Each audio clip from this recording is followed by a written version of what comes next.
to this person in order to for him or her to journey the right course or the right track or to take the right action.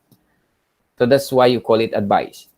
So advising from the word itself is simply offering what competencies you have, what expertise you have for this individual. And lastly, the more proactive and the more developmental perspective here will be mentoring. When you say mentoring, you are not just simply teaching, training, coaching, or advising, but you are allowing the person to journey on his own, discover on his own, but you're merely the light or the beacon for his path or for her path. So mentoring is simply a more visionary perspective of advising. It's a more proactive way of helping someone to develop his own skill and use it independently on his own later on. So when you look into the perspective of teaching, it's more dependent on the facilitator or the instructor or the teacher. But when you go to the spectrum, the last spectrum, the mentoring side, you are already allowing the person to be independent on his own career path, on his own choice of research, or on his own learning as independent lifelong learners. So that's the spectrum here. So when you juxtapose them to each other, you'll see here, I prepared a synoptic matrix on the distinction between teaching, coaching, advising, and mentoring. And at the same time, they delineate it according to focus, the roles of the teacher or the advisor or the coach or the mentor, and how long does this kind of um, working relation, or let's say teaching relation or learning relation happens. So in the perspective of teaching, you're again imparting information, knowledge, simply instructional, okay? Pedagogical and explanatory. The role of the advisor here or the person or the teacher here is to facilitate learning for you to acquire competencies. And it's very short term, based on course, based on subject, or based on the term or the semester, or even let's say the entire course. That's teaching. When you look at the perspective or the column of coaching, coaching involves giving task, looking at performances, but the coach doesn't necessarily mean that he is also the one performing, or he is also coming from the perspective that he is a former, let's say, researcher or a former. That's the connotation. When you say coach, he's a former, a coach of a basketball, he's a former basketball player, but not necessarily or absolutely that is the norm. But when you say it's a coach, you are theoretically imparting information, setting goals, giving feedback, whether he's doing the right thing or not. And the horizon here is short to medium term. Advising, on the other hand, as opposed to coaching, is more walking the talk. So when you say advising, the advisee is dependent on the expertise of the advisor. So the task and performance here is mostly empirical. You're providing concrete, formal, and specific advices. And the timeline is also short to medium term. Okay. And lastly, mentoring is to not just provide what the coaching and advising perspective is doing, but also allowing the advisee or the mentee to discover his own, to imbibe the expertise that you have provided, and to build this person not to be dependent on you, but to be independent on his own capacity and build his own career on that one. Okay. And this one might take a longer perspective, a longer period. Okay. So that's mentoring. And the references are also underneath. I hope you could look into that to have a more in-depth understanding on the distinction of these four. Okay. So most likely, you might encounter, if you've been a thesis advisor, or you're teaching practical research 1 or 2, or doing capstones, or in the graduate school, most of the advisors are really having difficulty right now how to teach, how to advise, and how to encourage their researchers to be at the hype of doing researches. So when they look at research, research is mostly one of the um, most, let's say, apprehended subjects in the grad school, or let's say the interest is not that high. So if you're going to look at studies that had been conducted worldwide, or even in the perspective of Philippine graduate school, most of the graduate school students, when they enroll, there's a high casualty. When you say casualty, they discontinue, or there's a high dropout by the time they reach their thesis writing or their dissertation writing. The coursework is bearable, but by the time advisees, or let's say mentees or researchers or students comes into their thesis writing, uh, the the overwhelming task of writing a research overburdens them and have a great toll on them. So I hope the goal of advisors rather, teachers, mentors, or coaches, is to really facilitate an uh, a simpler way of approaching research. Okay, making it more light or lighter on their end, how to achieve their goal on research.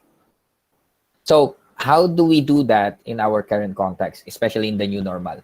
The first thing I would like to share is to build relevance. Relevance is the key to millennial teaching, millennial coaching and advising, because relevance simply says you need to understand their context. You need to see what is valuable on their end, and they could easily relate to that. If we are teaching perennial and absolute essentialist perspective on teaching, uh, most of the students will always have this difficulty of um, reaching out, understanding the context, and making it more valuable on their end, and pursuing that kind of researches. So one of the key features here is, again, relevance. Does it interest them? Does it motivate them? Because without which, it will always be a difficulty on their end to pursue, to sustain the interest, and to finish the research eventually. So to distinguish researches in the basic education sphere, we have two sets or two kinds of researches. One are researches on the purpose of which is to understand, to explain and explore, or even simply to develop, to discover, and you call that basic researches. This is on the level of theoria, which means very theoretical and very speculative. Okay. On the other hand, you have the action researches or applied researches in higher education. This consists of researches that are more into intervening, developing, innovating, and really putting something out there to have an impact or a change. Research, they say, is by definition is knowledge creation with value. So when you look at theoria, or when you look at theoria, it's basic research. I just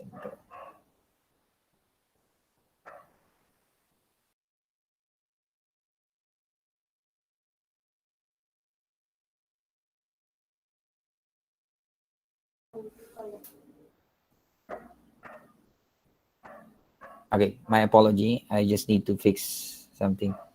Okay. Um, can I have a confirmation that you can still see my presentation? Yes, sir. Sir. Okay, Yes, thank you. sir. Okay, Yes, going back. sir. Here. Okay, going back to the distinction. Um,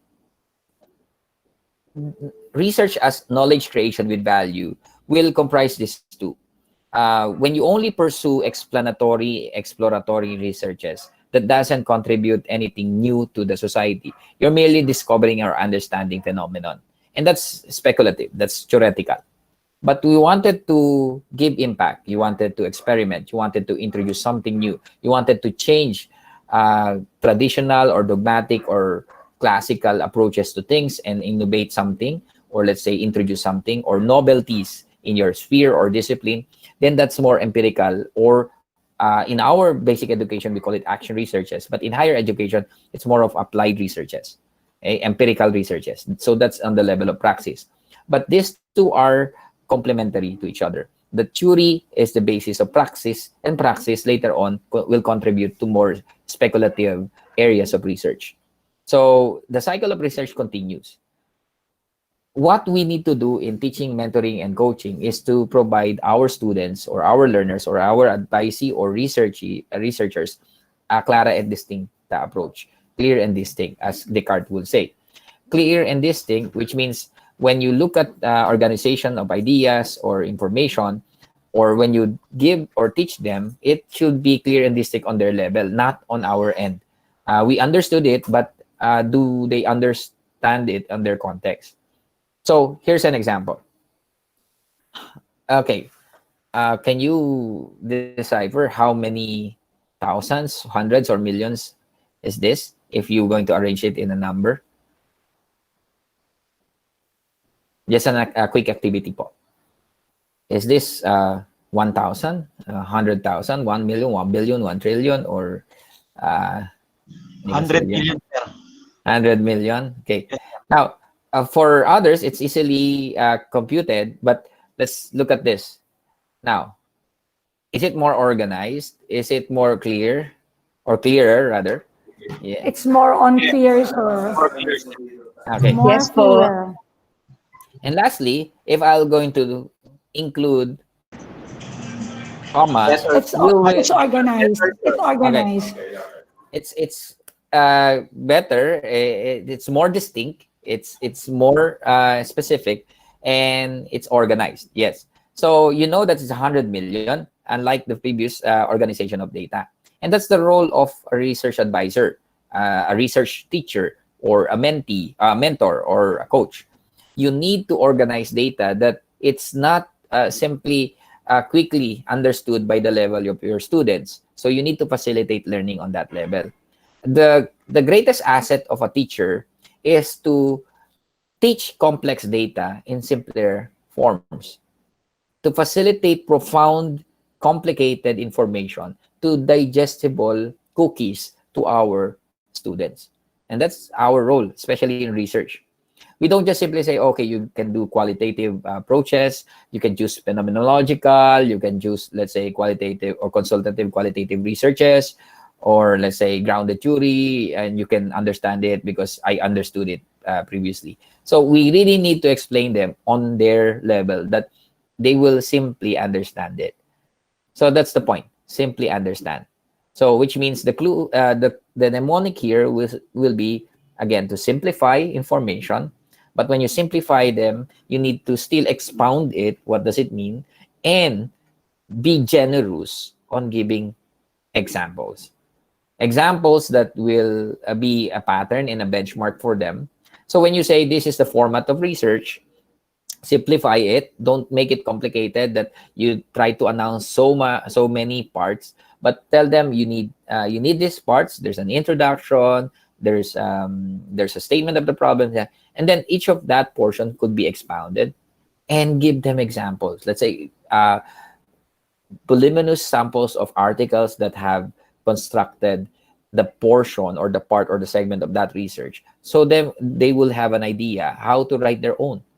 If they don't have an example, they will be at a loss on how to formulate it at times. Okay. So again, that's the pattern here. Simplify, expound, and provide so much examples, if I may say so. Okay. So the key to research is, again, to find the pattern. The key to research as a teacher, as a coach, is to allow them to see the formula, the pattern in research. And when they see the pattern, it will be easy for them to do on their own. It's not spoon feeding, but it's allowing them to discover that things in research has a format, has a pattern, and you just need to follow it, and you will never go awry, right? Or awry. So, set for example here, may I ask everyone, could you tell me what is the pattern on this sequence? So most likely people will have, when they see numbers, they will immediately have this impression to conduct sequential or logical sequence patterns. So if you're seeing this, can you try to discover what is the pattern of the sequence? Yes, anyone?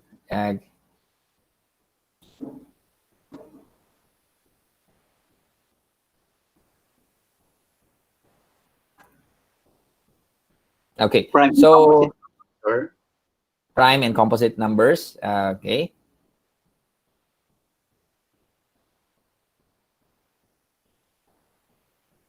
but like uh, 16 is not, I believe, will be a difficult number Sequence to include in. 11 to 20. 11 to 20. Okay. So maybe to cut it short, actually the sequence here, the pattern here, before I divulge the pattern, I just wanted to tell you a story. The person who also circumnavigated the world, documented as well, was in the person of Christopher Columbus. Um, so Christopher Columbus, when he went back to Europe, he was invited in a banquet. I know there are several stories about this, but he was invited in a banquet and told, "How did you manage to travel around the world and discover how the route going back here in our country?" So some people try to ridicule or condescend or even belittle the achievement that he had made. So what he did was to ask the people around the banquet to take an egg and to allow the egg to stand on the table without using any other ornaments or any utensils for that matter. So most of the people around there having difficulty to make the egg stand, to make that egg stand on the table. So all of them were bewildered, perplexed on how to make that egg stand. And later on, at the end, when people are having difficulty, Christopher took the egg, and there are several versions of the story. The first one was he cracked the end of the bottom of the egg and make it stand and place it on the table. The others said he took a pinch of salt and then placed it on the table and placed the egg on the bed of salt so it will stand. But nonetheless, what he was pointing at is that when once you discover the pattern, when you discovered the root, or you started telling them how it is being done, then things will become easy. The difficulty is always about the first who discovers. The difficulty will always be the first to do things, the pioneer, the catalyst. So as a teacher, I believe you will be the catalyst and sharing this information to others. Once they realize, ganun lang pala, or that's so easy. Why did I not thought about it early on? Because the one who taught it first is the one who had that difficulty and that novelty. So as a research professor or teacher, it's our task to teach them the pattern. So the pattern here, going back, is that this series is arranged alphabetically. Again, this series is arranged alphabetically.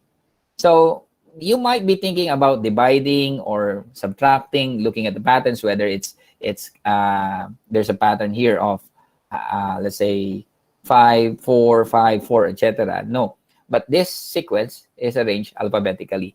So there's a bias there that when you see numbers, you're computing. Your mind starts to compute. But lo and behold, we forget that there are also other ways of looking at patterns. So it could be alphabetical. 18, it's E, 11, E, and then 20 is T to the last. So simply put, research is also in the same perspective. We need to simplify it and do not make it complicated. As Alfred North Whitehead once said, seek simplicity but distrust it. life is already complicated. Realities of our instruction, our theories, and our tenets, or even the curriculum that we have, is always complicated. But the role of the teacher, the role of the advisor, is to simplify it and make it, again, easy to understand on the perspective of our students. So how do you simplify research? You do the 5P. You start with proposing, writing the proposal. Then when the proposal is a good to go, or when it is approved, then you proceed with the conduct itself, produce.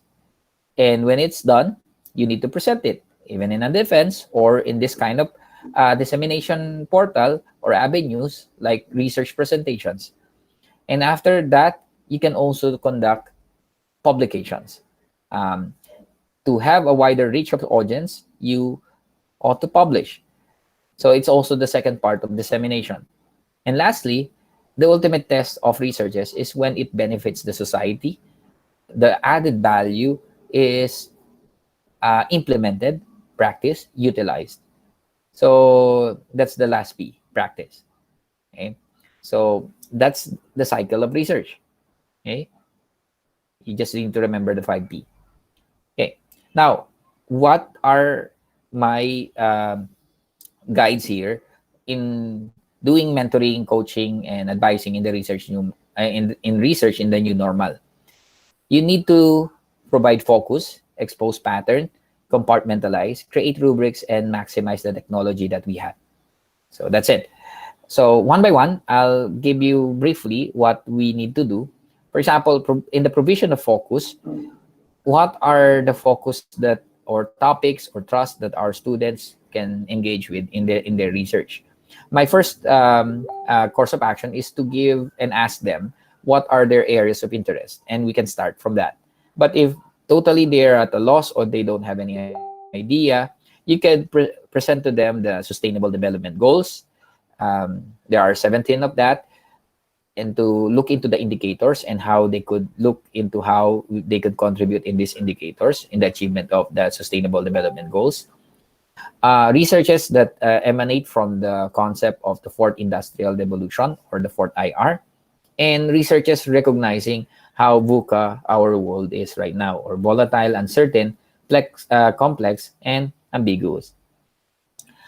But in the midst of the pandemic, what is more challenging is, for example, I've given this in tourism research, is to look into these 4 S's, making our researches strategic, smarter. When you say strategic, this is not just a research that looks into the implementation of an intervention within a classroom for a very short period of time, let's say 3 to 6 months. But you look at long-term, multi-phase, or developmental or longitudinal perspective of your research. You're making your research smarter, which means you're looking at maximizing technology, facilitating systems, or using, let's say, innovative ideas in the execution of procedures and processes, okay, or even in management.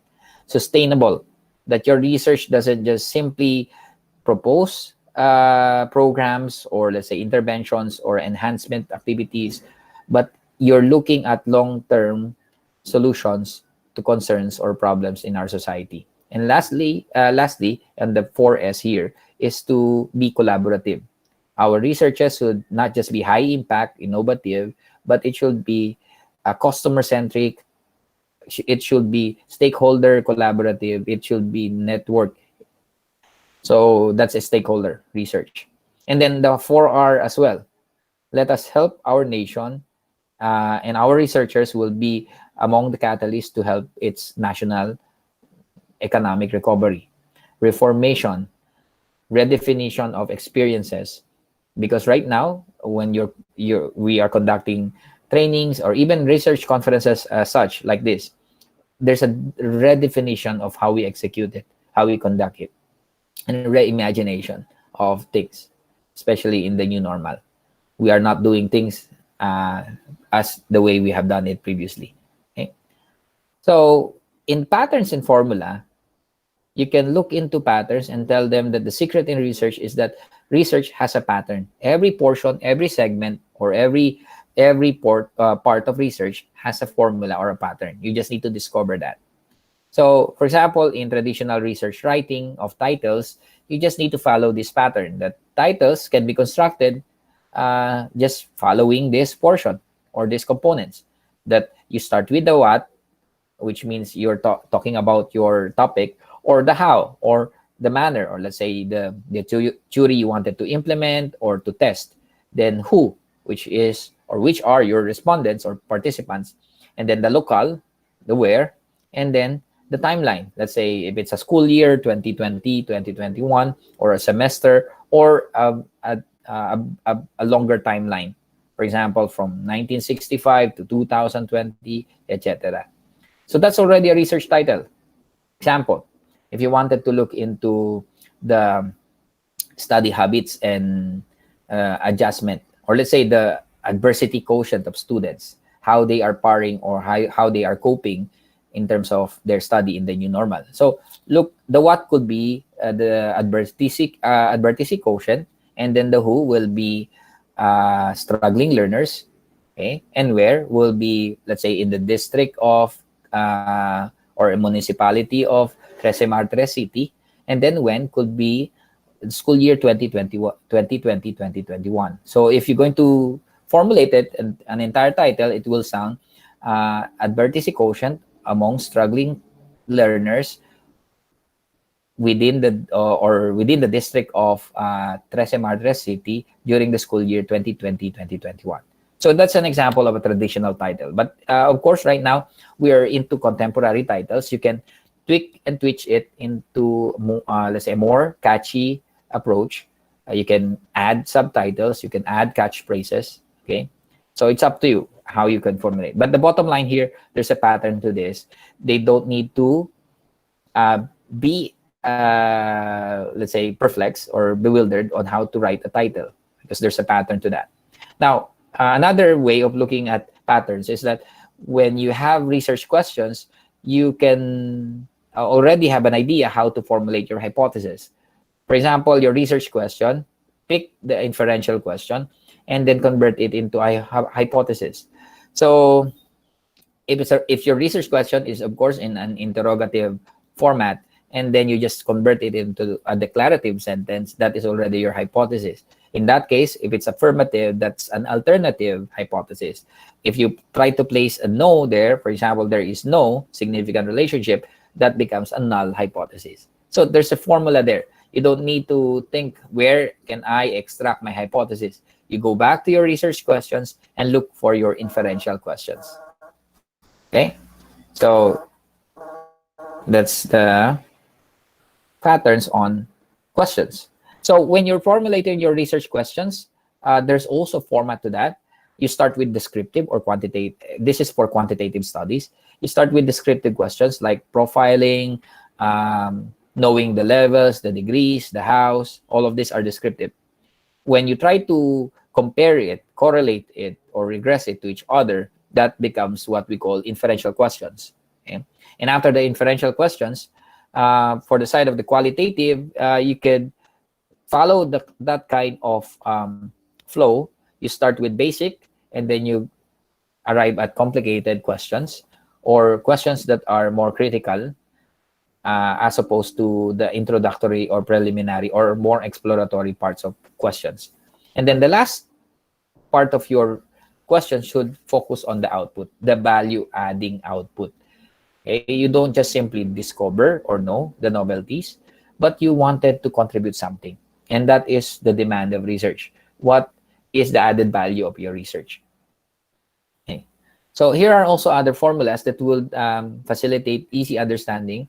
You give them diagrams or infographics, or let's say patterns that they will see where and how to classify things.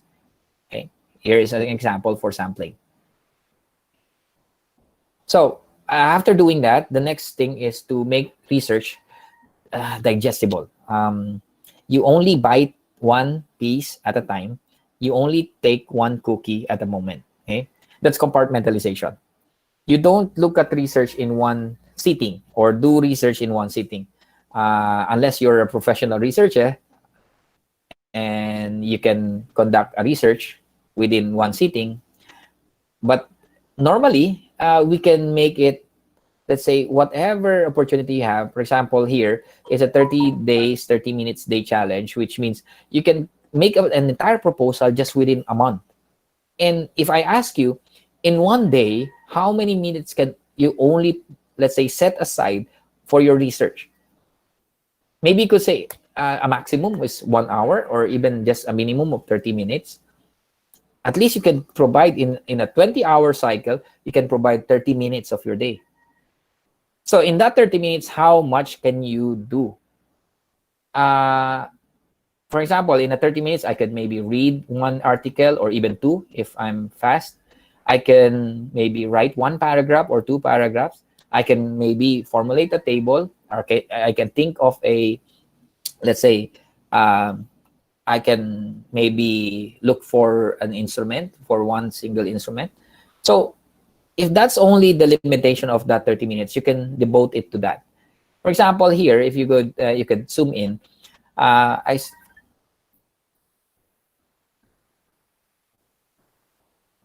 I, I could,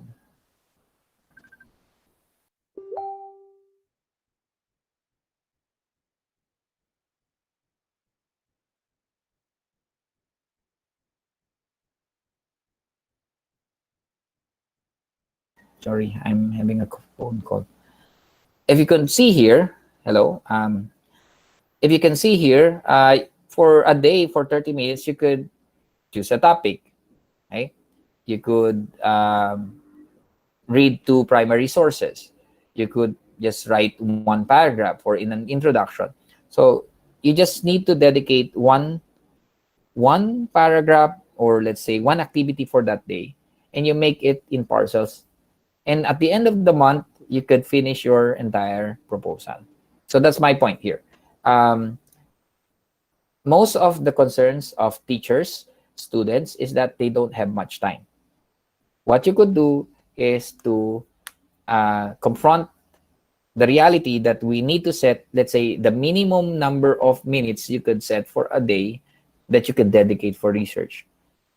And then when you're in that zone for that, for example, 30 minutes, how much can you only accomplish and dedicate that for that 30 minutes? For example, you can only think of a topic for 30 minutes. Now, when you have chosen a topic, then that's done. Don't think of the other activities yet. So you partition it, you compartmentalize the delivery or the output. Okay. So these are also other examples of planning. The next thing I wanted to share is to develop rubrics. When rubrics are more, let's say, distinct and clearer to the side of the students, they could follow. If you provide patterns, for example, writing an introduction, you told them that you need to have the context, and then the second part will be the rationale. And what are the parts of this, and where are you going to give them points? So this is just an example on how you could create rubrics for research. Okay, for example, they follow the format, they establish the situation, they support it with related literatures or studies or statistics, and then the overall thought of the paragraph was consistent or coherent. Then you have equivalent points for that, and they will understand that they need to accomplish these components or criteria for them to have a higher point on that section. So it also helped them establish a better scholastic writing of their research. Okay. So here's also another example. And then the distribution of points. Okay. Lastly, technology. We need to maximize technology right now. When we say technology, there are a lot of softwares that can be used. It's easier to write research right now as compared in the past. You don't need to go to physical libraries. There are journals, libraries, repositories out there that are online. You don't need to look for statisticians because there are so many softwares that can teach you how to do statistics. You don't even need to look for grammarians or proofreaders. There are, let's say, anti-plagiarism and Turnitin and, let's say, Quillbot or Grammarly softwares that will help you about writing the best way on your research, checking your grammar, and proofreading it, and at the same time looking whether you are committing any intellectual property right infringements here, or simply put, plagiarism on your end. So use technology to maximize it. For example, making an infographic on how to choose a topic as a day one, and it helps them rather than providing them textbooks or prose.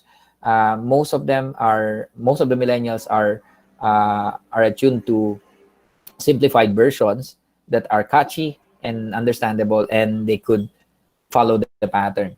So these are examples of infographics that you could provide. For example, in the RRL, when they're reading RRL, what kind of RRL they, or the literature that they could read, what timeline they need to follow. Okay, so you could place it in this manner. Okay.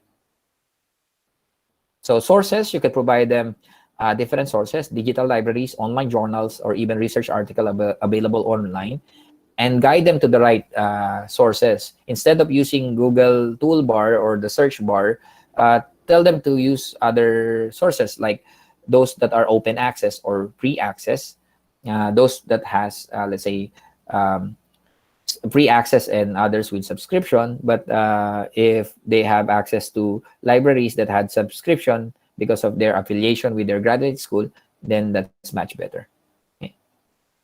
So also tell them how to recognize a research article, the portions of it, as opposed to a blog, or let's say, I'm not saying non-credible, but when you cite from a refereed or reviewed research article that has, of course, backing of citations and other scholastics, it becomes more credible on your end. Okay.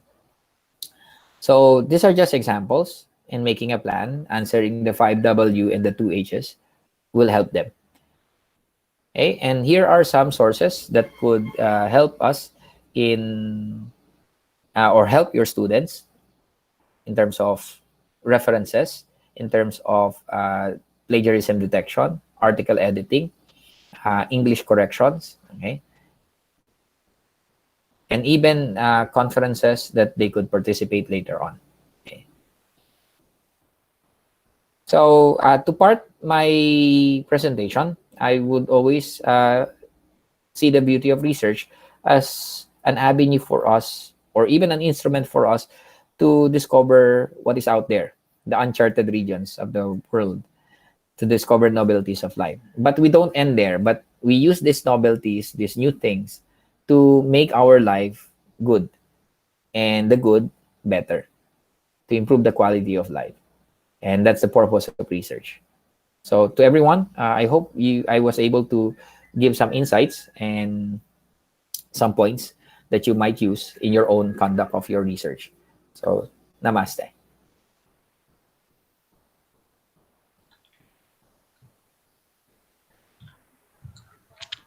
Thank you very much, Dr. Ivan Brian Indofivo. That was comprehensive and truly insightful. And now to award the Certificate of Recognition for Dr. Indofivo, we request PhRIME Incorporated Vice President, Dr. Regine Rex P. Tosco.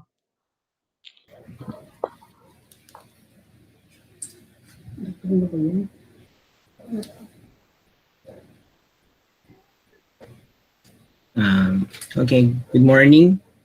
I think that's not a certificate for Sir Ivan. Ma'am Jen, ayun. Okay.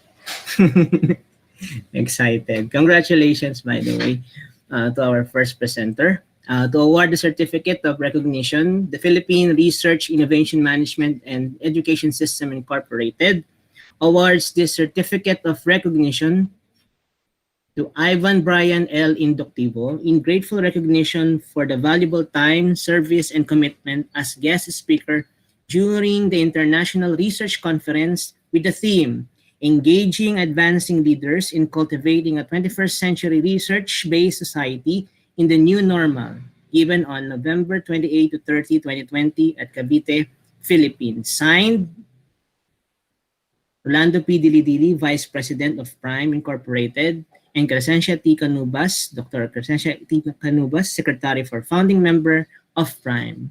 Congratulations, Sir Ivan. Let's give him a round of applause, everybody.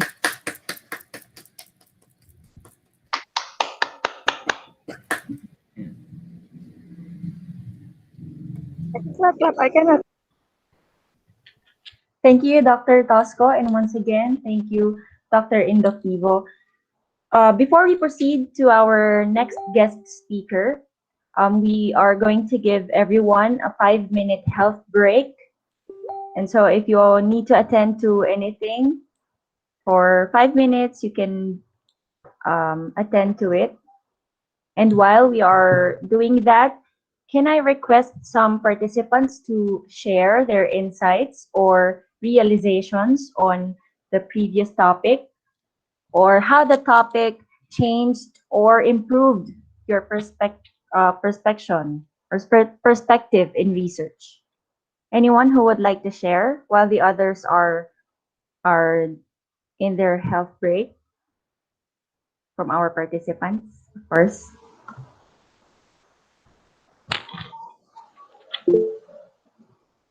Oh yeah, if you also have questions, now is the time to give your questions. You can either turn on you can either unmute your mic and state your questions. The floor is now open for them. And you can also use our chat box for your questions too.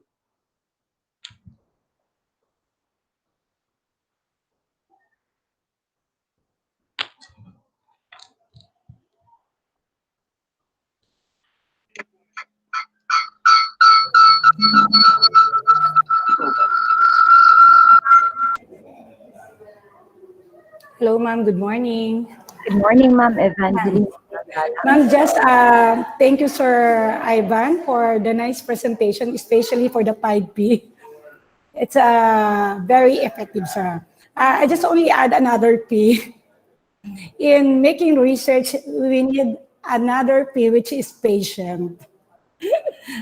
That's only my P, patient. So in writing a research, we need a lot of patience. Kaya magiging 6P na, sir.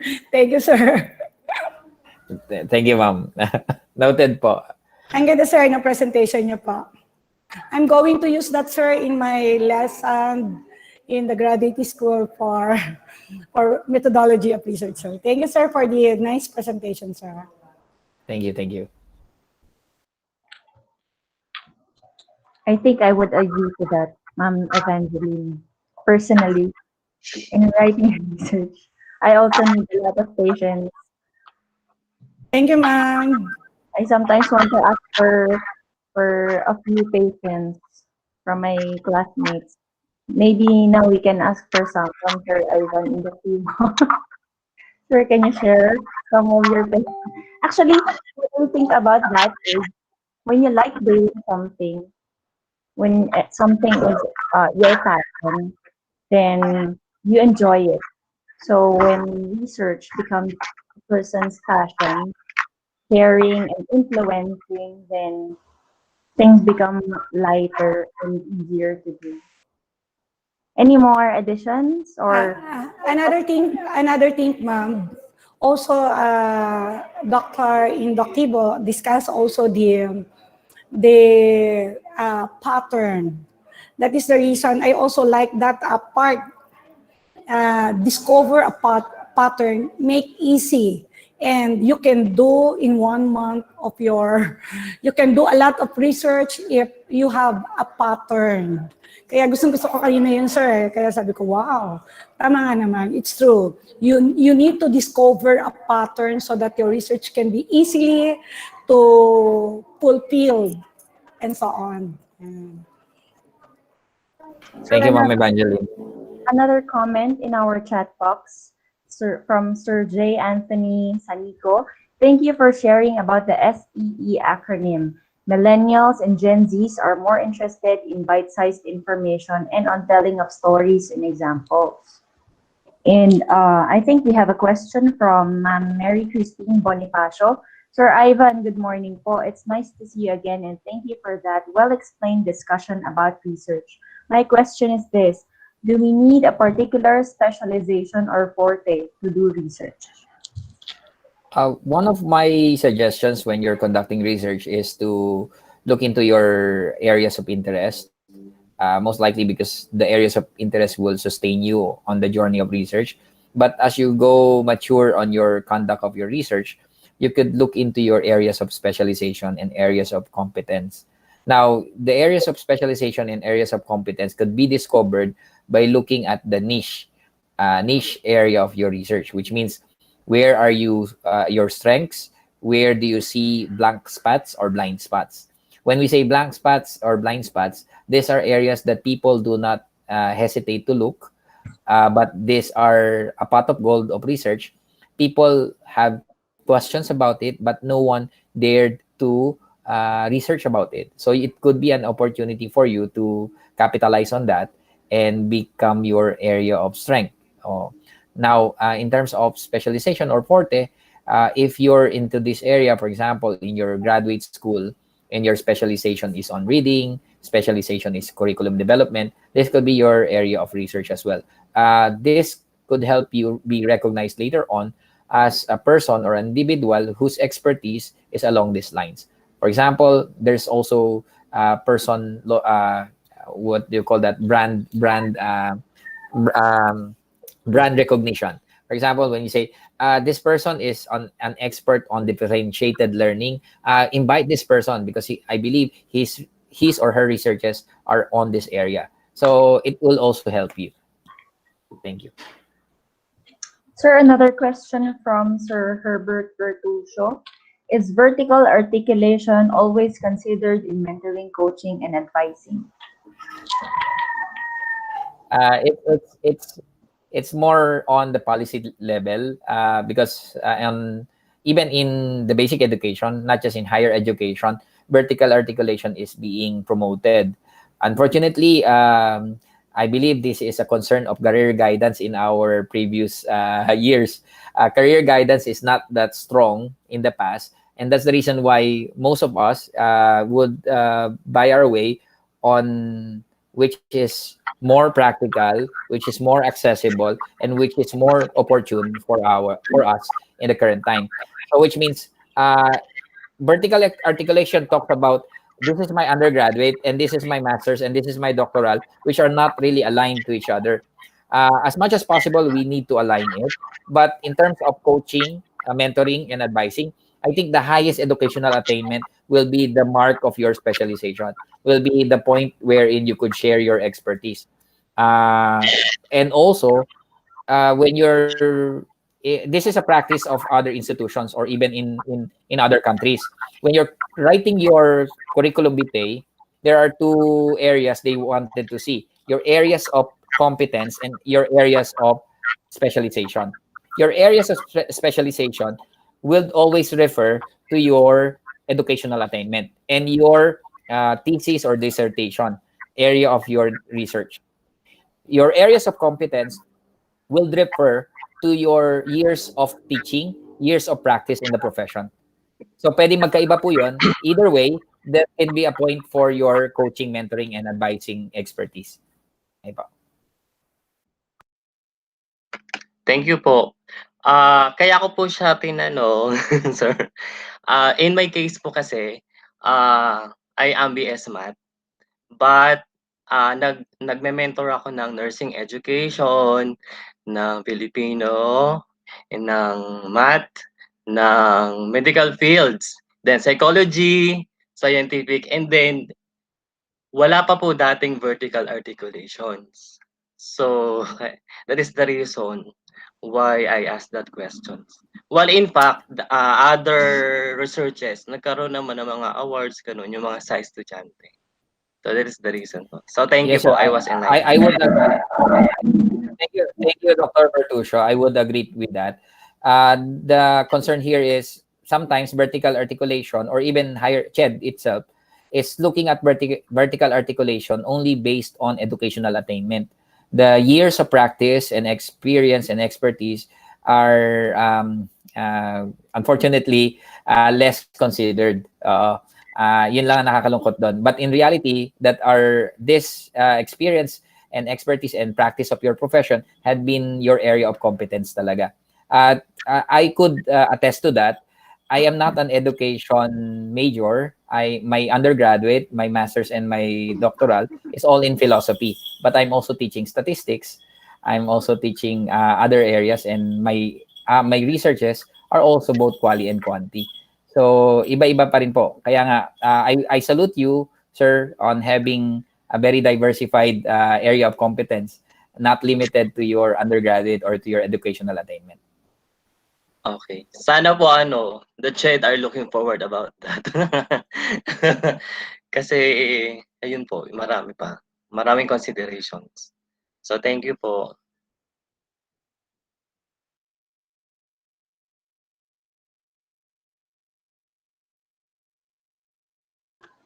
I think we have a raised hand from Ma'am Lemar. Yes, Ma'am Wela. Good morning po sa inyong lahat. So, just a sharing po within the circle of senior high school students. So, I appreciate the term, the big word relevance, as mentioned a while ago by Sir Ivan. Sa senior high school naman po, yung perspective nila totally is very different, and what comes to their mind immediately hearing the word research is very difficult, tedious. But when you get to introduce to them the perks, yan, gusto nila yan. They get to be motivated even they have not started yet. So they get to be, be active in conceptualizing everything about their research. So yung perks po, importante din po sa kanila. Salamat po. Thank you, Ma'am Clem.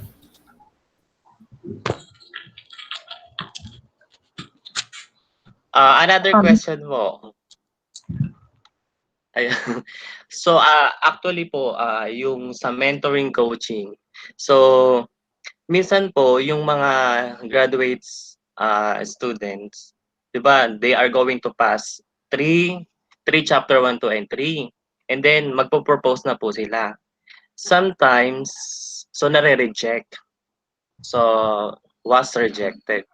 So on that experience po parang ang based dun sa sequence na discussion ni sir. So parang it strikes back to the mentor na hindi kasi hindi naging malinaw yung way kung qualitative ba o quantitative kasi one of my experiences is quanti kasi yun yung gusto ng panel, and then after that ngayon to make para ulitin niya agad ulit ginawa ng panel from the second time around, gusto nila quali. So sobrang iyak na nung advice ko, nung aking advice kasi patatlo na niya doon sa sa isang school. So ano kaya po possible criterion that you are going to lessen that kind of experiences na ma-address natin sa chat? Sir Dr. Bertuccio, thank you for that. It's a common concern actually in paneling and in the research conduct.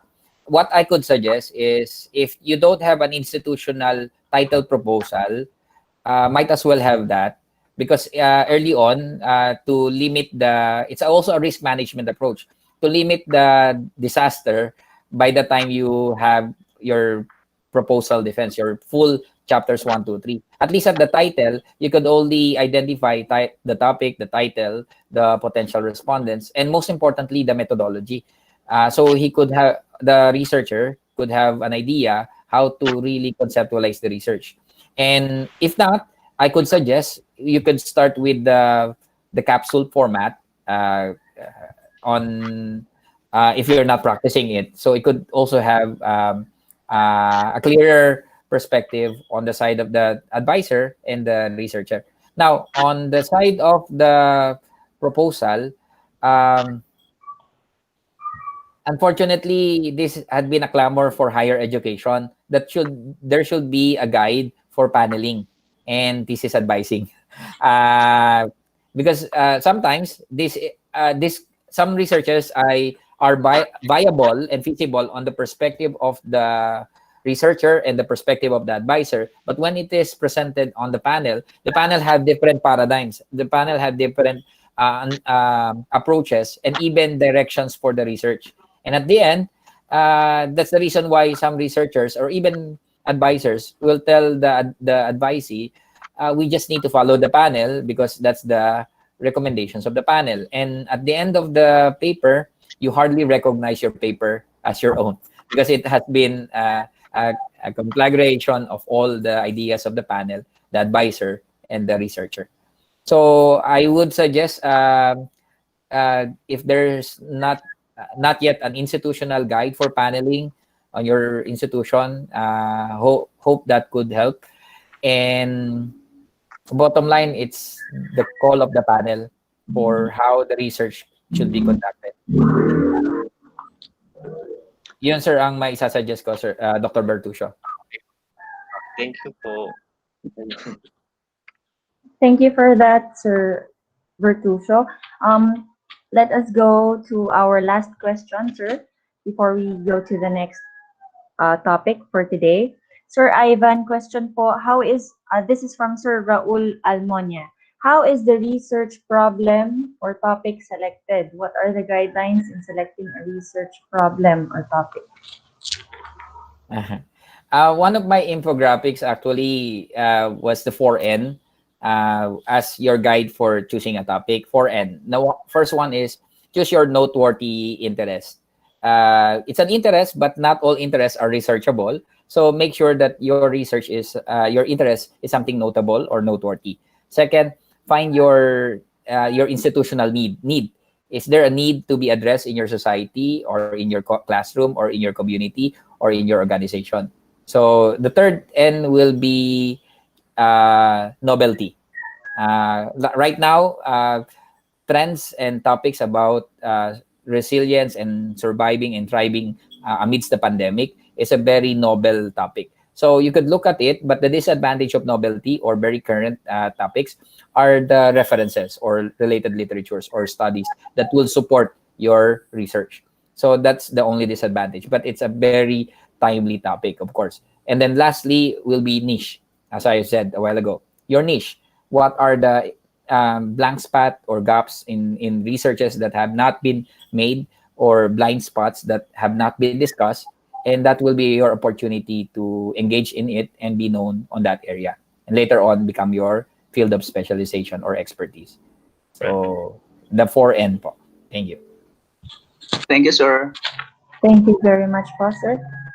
And lastly, a commendation from Ma'am Walmina Apple. How to be you, sir? Question on lahat yan, sir, no? Every time you talk, I think it's 4 times already that I attended a seminar that you are the speaker and always very comprehensive talk.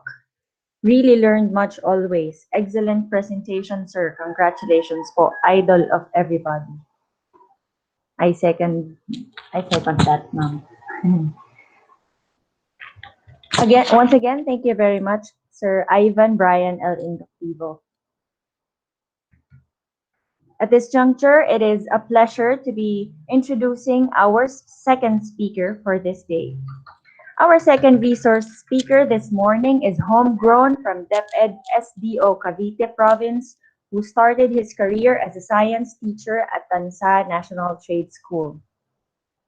Coming from a family of educators, he is the firstborn of 2 iconic retired DepEd supervisors who are much inclined in the educational field and one of the firsts who planted the primary seeds for basic research. He took his bachelor's degree, both biological and science and general science, at Philippine Normal University in 2004 and 2009. He finished his Master of Arts, followed by his doctorate at Manuel L. Quezon University, both with special commendation, from 2009 to 2013. And recently, last 2019, he graduated with another master's degree in the Middle Managers class as a government scholar from the Development Academy of Philippines.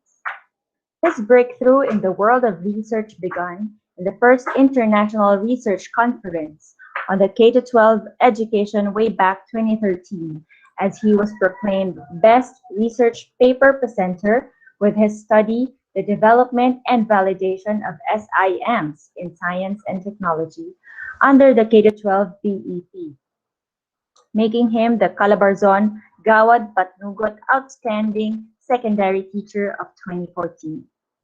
From there, he became one of the youngest founding members of the Cavite Association of Research Educators, who founded and formulated the methods of the TNTS Strategic Association of Researchers in Schools.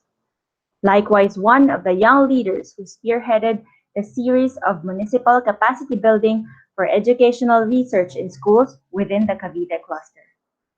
From 2016 to 2018, he has been a national writer for DepEd Senior High School Practical Research 1 and 2.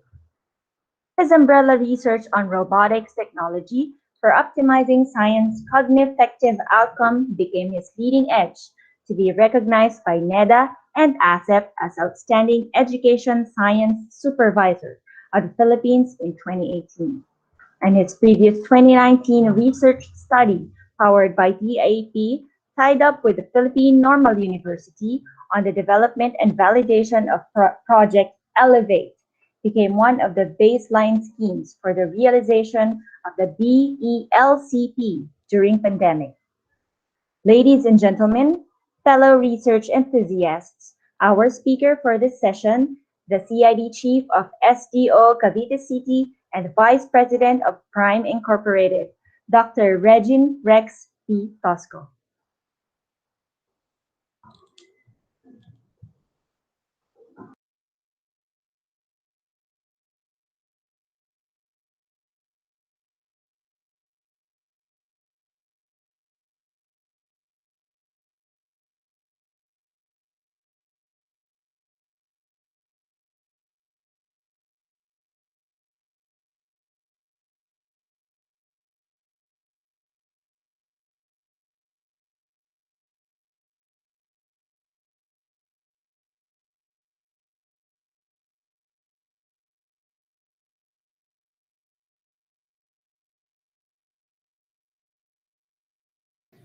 Hello.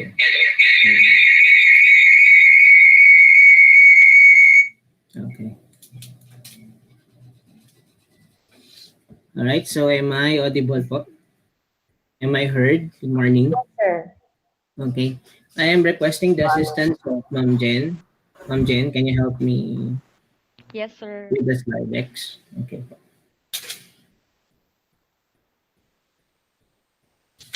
All right. So while Ma'am Jen is beginning to show the slide decks for this second session, I would like to congratulate first my comrade, Dr. Ivan Indoctivo, for the introductory presentation that he presented earlier. We were talking around 1 o'clock at 2 a.m., around 1 to 2 a.m. earlier this morning. Sabi ko, nako, naunahan ako ni Sir Ivan. And definitely he'll be leaving a very good standard for all of us. All right, so once again, a blessed morning to all of you. I'm here to present to you research ethics under the new normal. Connecting to the initial discussion given to us earlier by Dr. Brian Indoctivo, we all know that mentors and mentees are an essential part. It's a cyclic portion of our lives. There was an old saying telling us that when the pupil is ready, the teacher appears. But when the pupil is truly ready, the teacher disappears. Right? We are all teachers in our own rights, educators as well, regardless of what type of profession are we heading to. And of course, all of us began as mentee before we become the prime leaders that we are right now.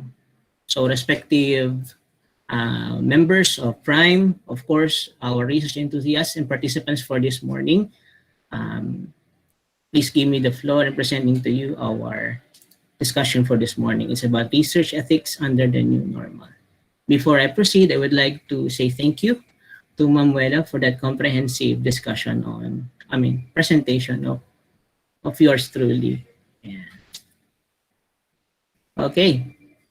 So let's begin. Welcome to the VUCA world, an era of volatility, uncertainty, complexity, and ambiguity. Most of us would tell us it's a ill world. We might be feeling sad about it during these times. We're in disasters, calamities, pandemics, and of course, insurgencies around us. But amidst all of these trials that is surrounding our environment at the moment, one of the things that we should come to consider is this one. Ma'am Jen? In this VUCA world, it is the avenue for continuity, transition, an era to exercise flexibility, dynamism, and resiliency, among others.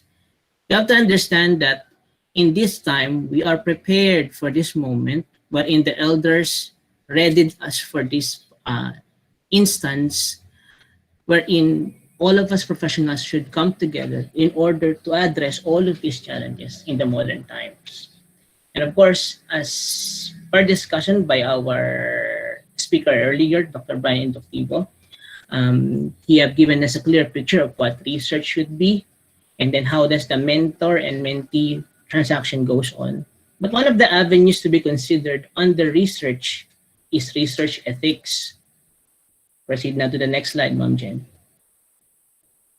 In conducting research where human or animal subjects are needed, what are your considerations before data gathering? First thing to consider is this line. Next slide, Ma'am Jen.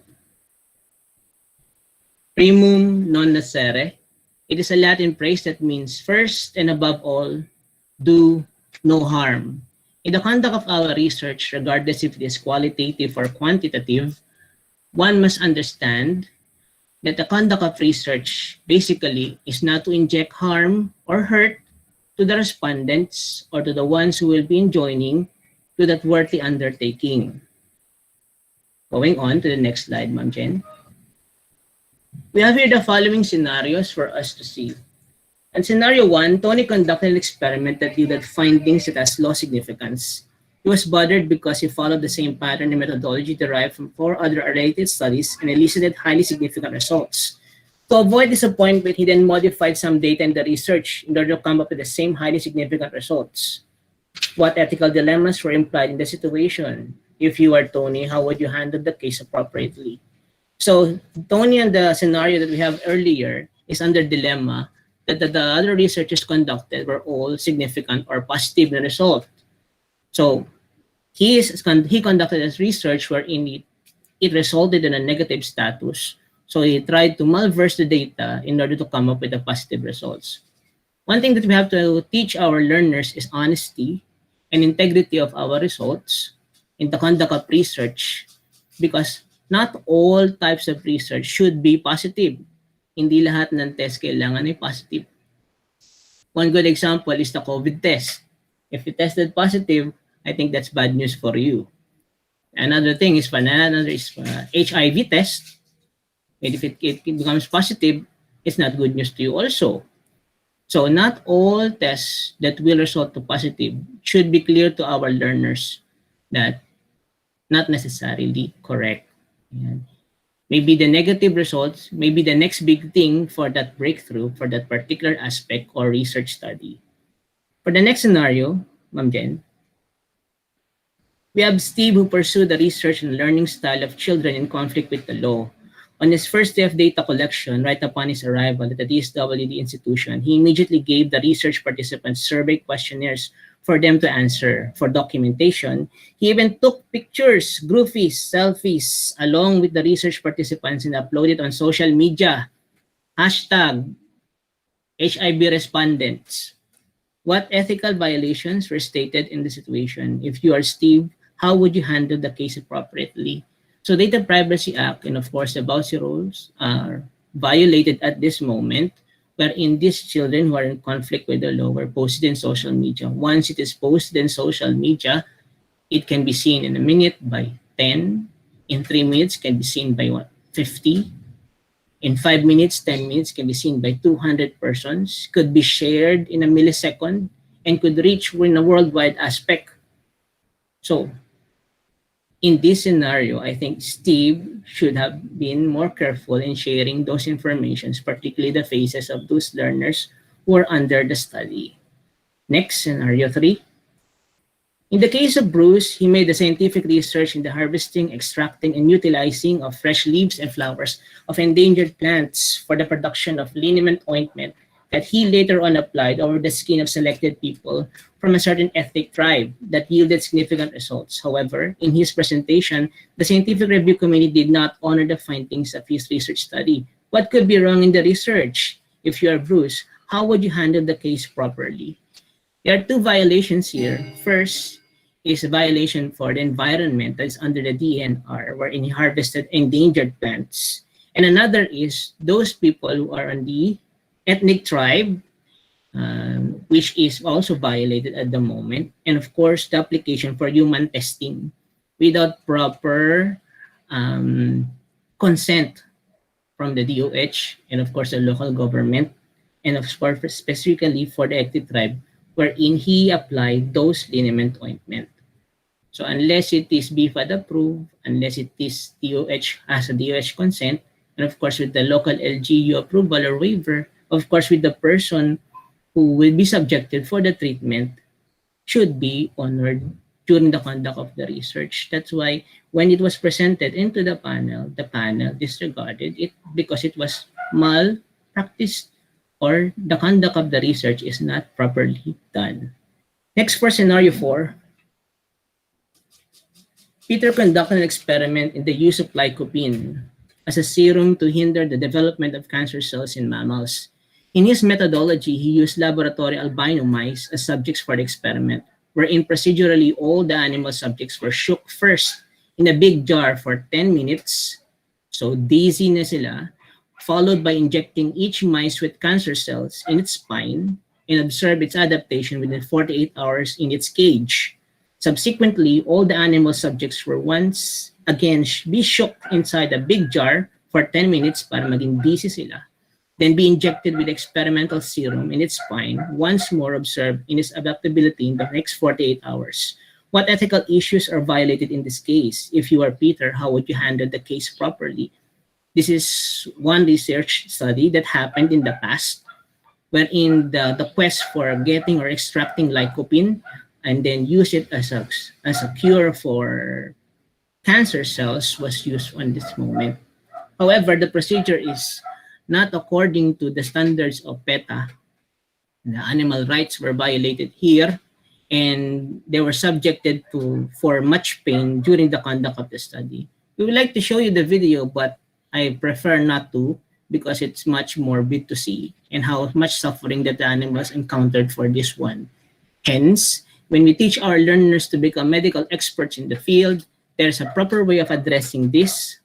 The modern day approach is to get the tissue samples of the animal subjects, put it on a slide, and then dun po ilalagay natin yung mga experimental serums or cancer cells to be used for the experiment. All right. Next slide, Ma'am Jen.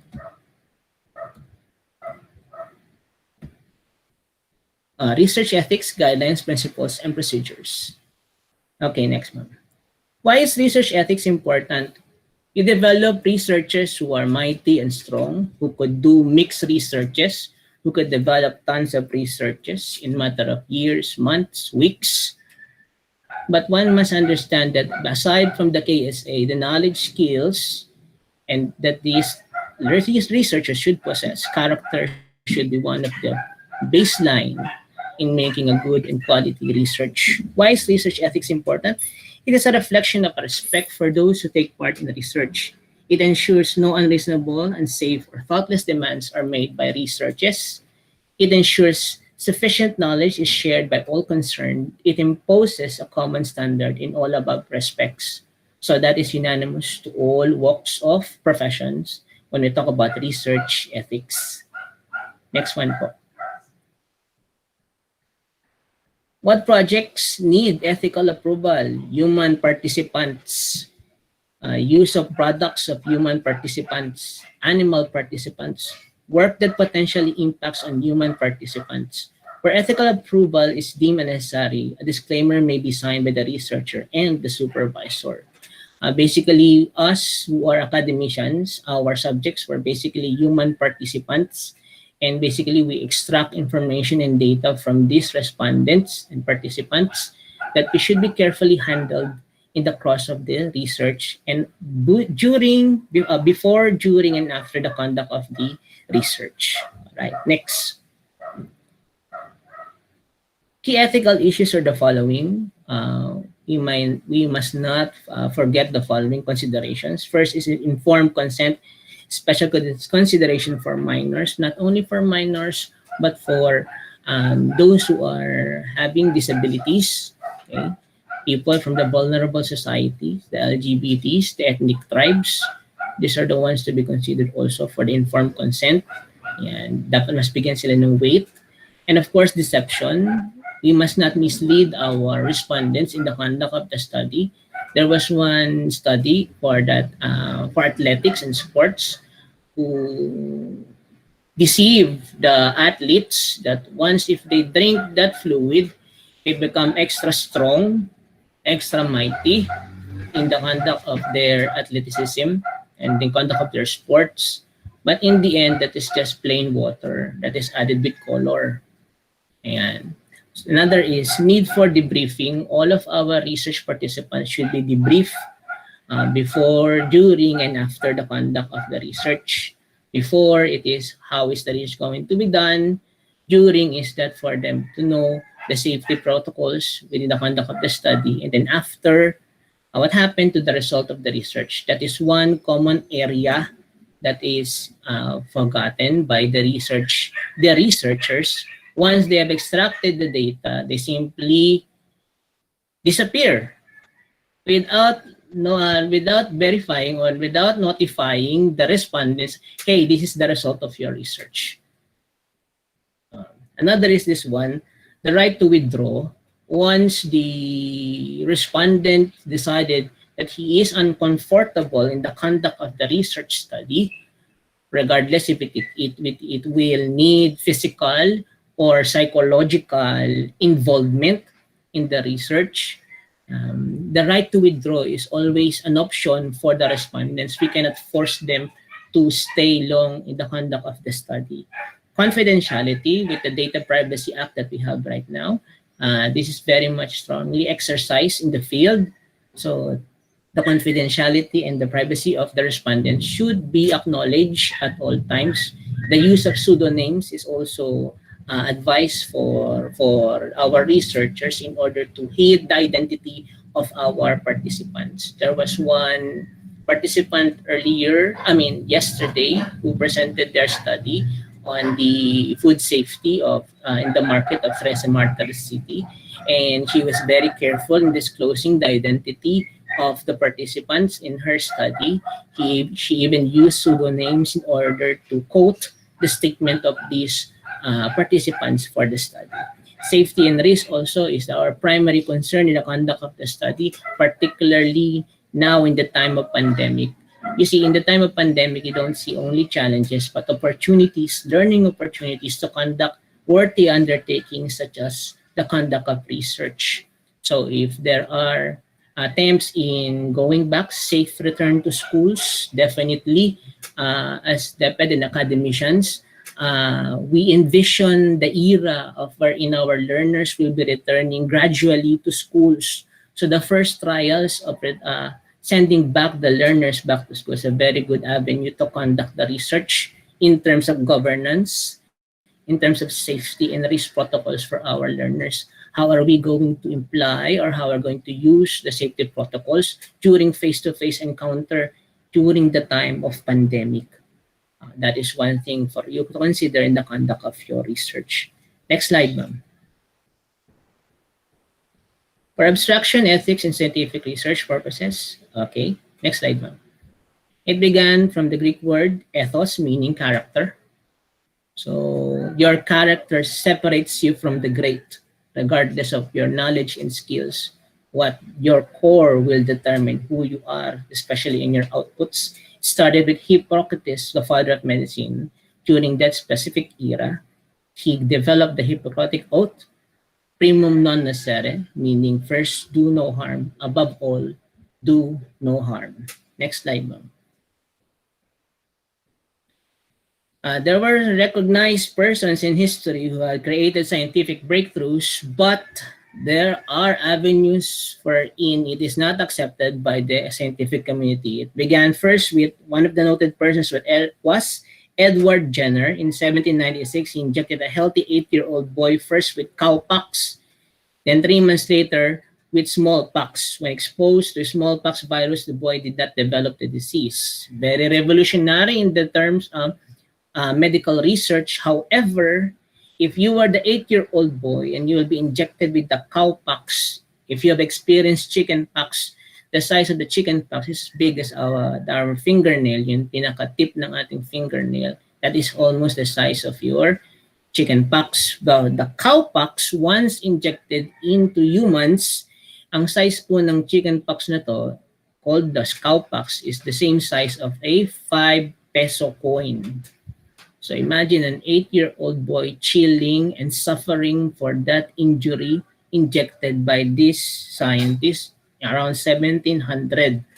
And then the only glory to that is that the boy survived the cowpox, and once injected with a weaker type of smallpox or chickenpox, it did not develop the disease.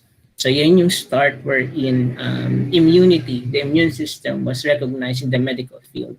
Dr. Richard Strong in 1906, a professor of tropical medicines at Harvard, experimented with cholera on prisoners in the Philippines, killing 13 people. When he was subjected for review and validation, and then for legal matters, Dr. Richard Strong simply answered, "They are criminals. They are dispensable."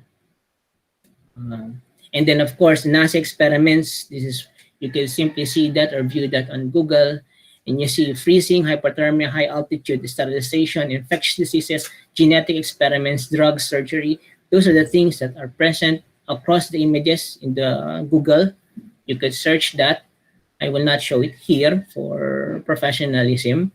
And of course, these 3 identified things that happen in the course of time are some of the evidences of breakthroughs in research. However, disregarded research ethics. The point here, ladies and gentlemen, as researchers and mentors to mentees of future researchers, it is imperative for us to equip our learners and mentees with the right attitude to conduct research so that instances such as this will not happen again in history. Next slide, ma'am. Why are there so many violations of human subjects? Due to the following reasons. Research not seen as a distinct aspect of medical practice. Ethical aspects of research are not emphasized in overall code of medical practice. Inadequate attention to risk participation in research. No mention of informed consent. Why are we dealing with this since we are all academicians? You have to understand we are still meddling with human lives, particularly the human mind. So we are developing the IQ and the EQ and the AQ of our learners, and basically dwelling with that, we are concerned with medical practice, which is the mental stability of our learners. Next. Ethical components in research with human subjects, compensation of trial-related expenses. If you are dwelling with hardcore research, these are the considerations to be done. Compensation, if ever it is budgeted. Confidentiality and privacy, as I have said, Data Privacy Act.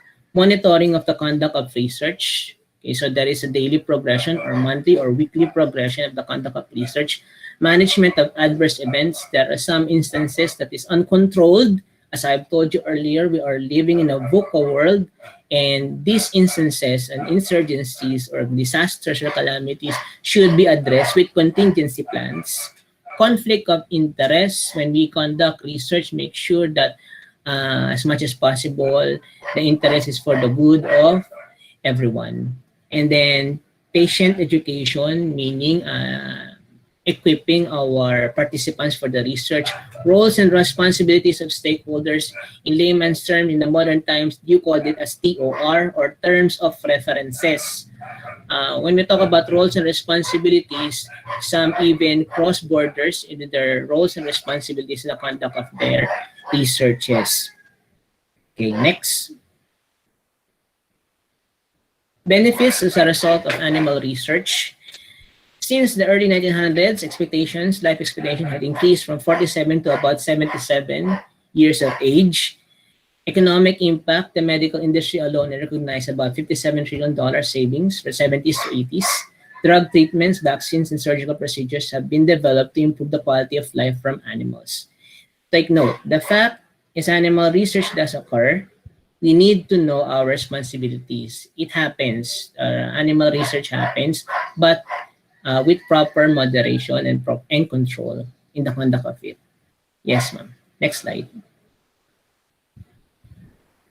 The legal obligation were the following: Animal Welfare Act, a series of laws regulating animal use activities. The enforcing body of the Animal Welfare Act is the Department of Agriculture. Violation of the Act is punishable under law and could lead to research program suspension, fines, and imprisonment. Not only for the field of medical sciences, of course, in other fields also, such as agriculture, this is one area for consideration. For example, in livestock and for poultry raising, our practitioners from that area are also exploring researchable avenues for the conduct of agricultural activities. Example, the development of feeds for these poultries and livestock. There was one study who developed yung fish bones of tilapia and then converted it into chicken feeds that yielded significant results in the development of this chicken. Take note that study was developed by a 13-year-old boy from Cavite City that was later on recognized in an international fora at Singapore. All right, next slide, ma'am. The Philippine Association of Laboratory Animal Science, or PALAS, what do the regulations ensure? That animals are used in research only when it's absolutely necessary. That when animals are used in research, they are humanely treated. There was one study similar to the one I've told you earlier, the development of serum to contradict or prevent or mitigate cancer cells development in mammals. There was one study of getting the amniotic fluid from a cow. So when we say amniotic fluid, ito yung nasa womb ng parent cow. Of course, when you extract that from the parent cow eventually will suffer and die. And of course, the baby inside the womb will also die. So technically, you will be killing two organisms at the same time if you extract the amniotic fluid for research purposes. When it was extracted, it became a morbid activity for science. So scientists explored another avenue in the conduct of the use of amniotic fluid, and it is found on the bangus blood. Kinuha yung yellowish part nito, and that part of the blood was later on used for scientific purposes. That study was conducted by Western Visayas around 2017-2018, and it was recognized internationally on the science fair conducted on that same year. Next is that these animals can only be used if it is deemed necessary, as we have told you. Inallow ng scientific community the use of the bangus or the milkfish instead of killing the whole cow for the amniotic fluid, since the propagation of the bangus is easier to be done relative to the propagation of cows. And then when can animals be used? When there are no other alternatives. Experiments involving animals are relevant to human or animal health, will advance scientific knowledge, or will be for the good of society. Next one, ma'am. How? The law specifically states when animals are used for research, A scientist must avoid or minimize discomfort, distress, and painful situations. If a procedure involves more than momentary of slight pain or distress, one must use appropriate pain-relieving drugs, sedatives, analgesia, anesthesia by a veterinary doctor.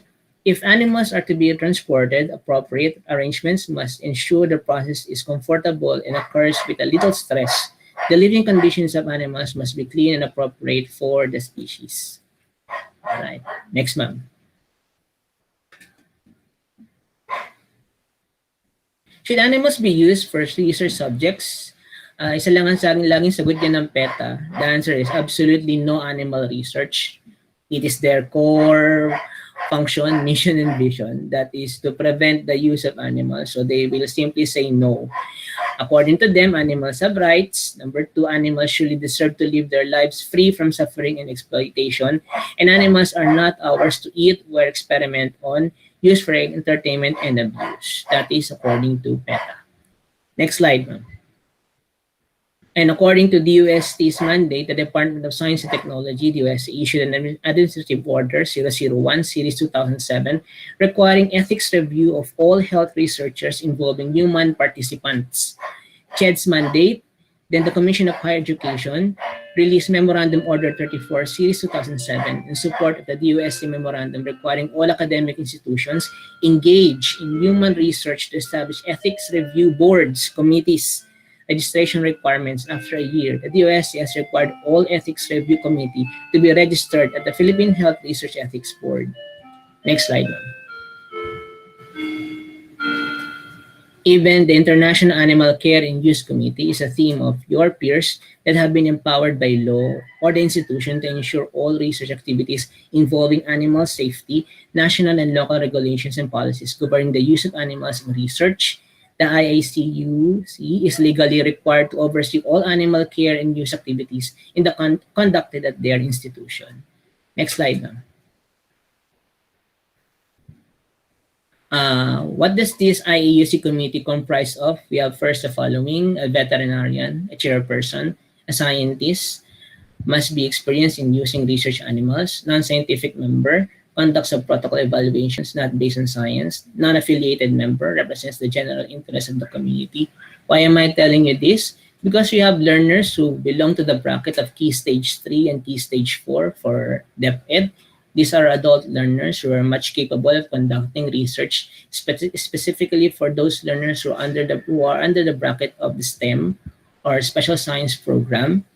Another thing is that for the tertiary level, we are very much capable of conducting, especially for those institutions who are offering medical sciences in the conduct of their research. All right, next one. How the community satisfy their responsibilities? They review and approve all research, teaching, or testing activities that involve animals before scientists begin their experiments to ensure there are no alternatives to using animals, the research is not being unnecessarily duplicated, that the experiment is relevant to human or animal health and will be for the good of the society. So it is reviewed thoroughly upon the conduct of the study, and as much as possible should be mitigated and controlled so that there are no abuse in the conduct of the study will be rendered. Next slide. Of course, under the DNR Administrative Order Number 55, Series 2004, DNR streamlining procedural guidelines pursuant to the joint DNR-DAP-PSCSD, implementing rules and regulation of Republic Act Number 9147, Wildlife Resources Conservation and Protection Act. Section 4 states that scientific researchers on wildlife, for the purpose of thesis of students affiliated with local academic institutions and other government-initiated or implemented research or scientific projects, the issuance of the gracious permit by the regional executive director concerned shall be sufficient. So dapat meron po tayong mechanism in our governing bodies, in our respective institution on how to conduct this. You have to understand that we are not operating individually as an agent or an agency. Example, DepEd alone, CHED alone. It does not work that way. We are working in a society wherein interagency is much felt and should be exercised in the field. So, before the conduct of such researches, dapat po kumakatok tayo sa mga kapitbahay nating agencies. There was one study, if I may to share to you, or yesterday, who conducted the pathological, determining the pathological fear of our learners in terms of the conduct of math learning or math instruction. We assumed yesterday that the conduct of the study was accompanied by expert in guidance and counseling and psychology as well, in order to give a valid assessment and of course a valid interpretation or analysis of the gathered data from the standardized exam rendered to the learners in the said research. You see, in that case, our research becomes more credible, much stronger, if we are able to consider other experts to join us in the said worthy undertaking. All right, next slide, ma'am. For DepEd, we have here the following consent, informed consent. These are just sample consents that we DepEd personnel are exercising as we conduct research in the field. Most of our teachers are doing classroom-based research wherein involvement of respondents such as our learners are basically has high tendency of becoming participants to the said activity. As we go back to the scenario that we have right now in the time of pandemic and social distancing is basically one of the avenues to be examined and evaluated if authentic learning is truly felt in the field with the utilization of the BLCP, of course with learning continuity plan, our distance learning modalities. Is it truly effective to our learners, or is it causing them more anxiety in the conduct of their learning process? How does it vary from different walks of life? Are those learners coming from the middle class doing good? How about the learners coming from the depressed area of the society, the slum areas? We are talking about technological advancements, but how about these learners who are how do you say this, who lack the capacity or the resources to access those technology? How do we ensure that modular distance learning truly helps our learners in the field? How does this training and capacity building that we are giving to the teachers in the field during the time of pandemic helping them despite the conditions that we are encountering on distance learning, since we all know that classroom-based instruction is, how do you say this, is an avenue that should not be teacherless. It should be facilitated well by a teacher, hopefully physically attended by the teacher. Those things to be questioned in, to be answered correctly but through our researches. Going to the next slides, I'm showing you again sample consents. These are just sample. It could be contextualized in different regions and different SDOs and even in schools. Next slide, ma'am. Go on po. As you can see po, dear fellow researchers, the consent does not go only to the top management of a certain institution or agency. It goes down also to the school heads who are governing them, to fellow teachers, and more especially to the stakeholders, external stakeholders, talking about the parents and the respondent learners to the said study. May waiver tayo and consent for them to accomplish. Next slide, sir. Okay, let's test our content for this morning. Tell me if you agree or disagree. Drugs and health supplements require permits and clearances aside from multiple clinical trials from different animals before it is introduced to humans, even to your family. Can I get some answer from the body? Would you agree or disagree?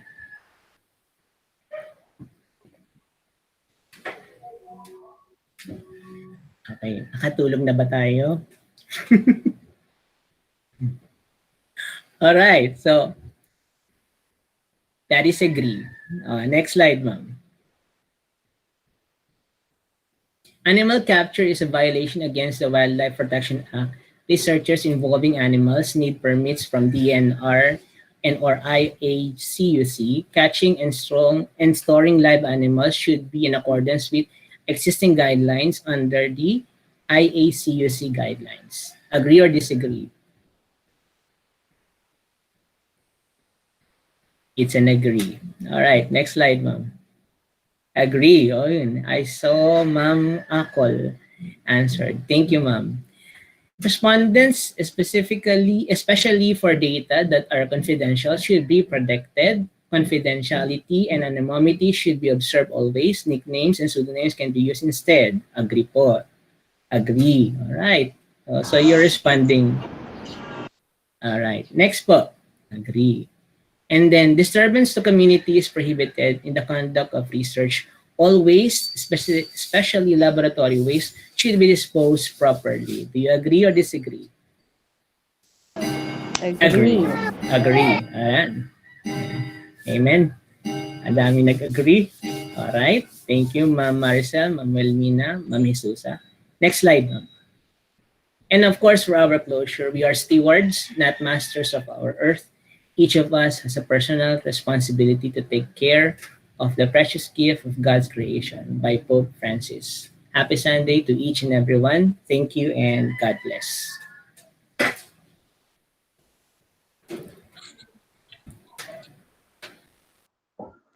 Thank you very much, Dr. Tosco, for that thorough and far-reaching discussion on research ethics. And to award the Certificate of Recognition, we request the President of PhRIME Incorporated, Dr. Ivan Brian L. Indofivo.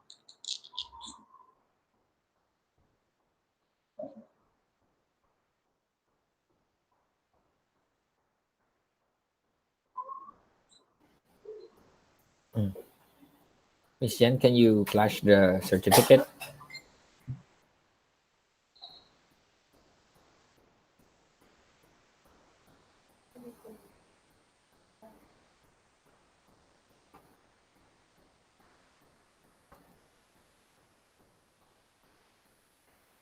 Miss Jen, can you?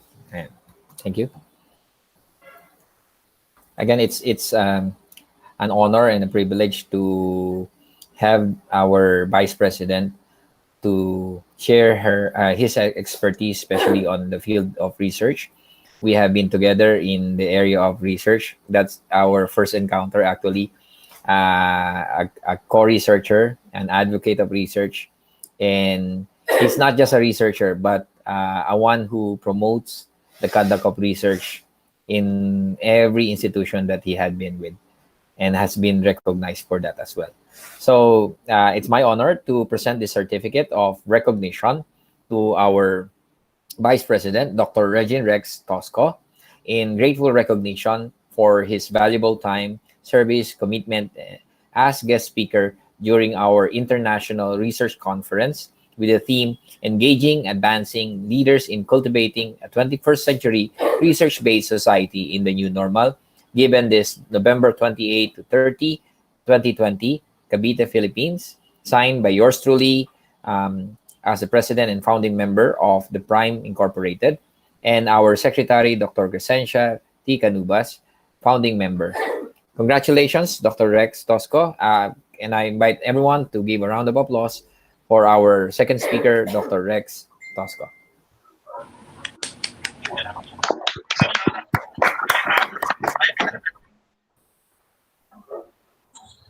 Thank you, Dr. Indofivo, and once again, thank you very much, Dr. Rex Tosco. But we have a few questions from our participants. Yes po. Okay, this is from Sir Raul Almonia. Good day, Sir Dr. Rex. I just want to commend your very interesting topic and very good explanation. Question lang po, how do we distinguish between confidentiality and anonymity?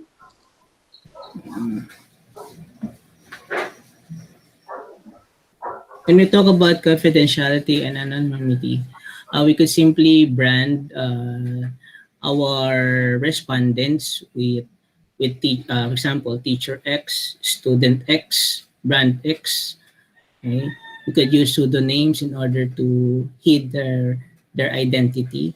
And confidentiality is more basically an area for an option if their identity can be hidden from the conduct of the study. That's why we have some instruments wherein we could place if their names could be optional or not, their age could be optional or not. And so I think that is the difference between confidentiality and anonymity. Yes, sir. And question number 2 from Sir Almonia. What potential barriers to recruiting participants do you advise to bear in mind when planning a sampling? All right. So for that avenue, I'll go back with social science in terms of the Philippine studies. There are two delicate persons for you to meddle with in the conduct of your study or in all aspects of life in the society. Basically, the minor and the seniors. Do not meddle with these two types of persons, or else it is a very big challenge for you to escape, because you will be held accountable for these types of respondents. Now, in order to get away with that, I think following the right protocols of debriefing the learners, the respondents from your study would be the best way in order to nudge them in participating in your study. Ensuring that their confidentiality and their identity and their safety is addressed in the conduct of the study. It is our most and utmost concern as we pursue our research on the following respondents. Hindi madali yung paghahanap ng respondents, specifically in different walks of life. We have in area na tinakal ko earlier about roles and responsibility, yung TOR na sinasabi ko, terms of references, kailangan meron kayong direktang usapan, crystal clear na arrangement with your respondents on how the research shall be conducted and hanggang saan ka lang at hanggang saan din siya. There are some instances you have a fellow professor from a certain university who would like to explore the satisfaction of the work of certain people who had been working on bars. Ayan. And then eventually the respondents become an intimate relationship with having an intimate relationship with them, and then eventually acquired HIV in the process. So in that case, conducting the research, laying down the correct TOR, and then with the right attitude also, the professionalism that you have in the conduct of research should be maintained so that our activities or instances may be avoided in the conduct of the study. All right, next. Another question from Sir Herbert Bertuccio. How to secure validity of made survey questionnaires? Of course, to secure validity of the needs-based questionnaires, of course, you have credible people to validate their instruments. If we are talking, there was one study who conducted, as I may recall, pathological fears of learners. If you are going to clinically categorize that, ang daming fears, maraming phobia. So, I'm asking the presenters earlier, I was so curious about that study, that technical term about pathological.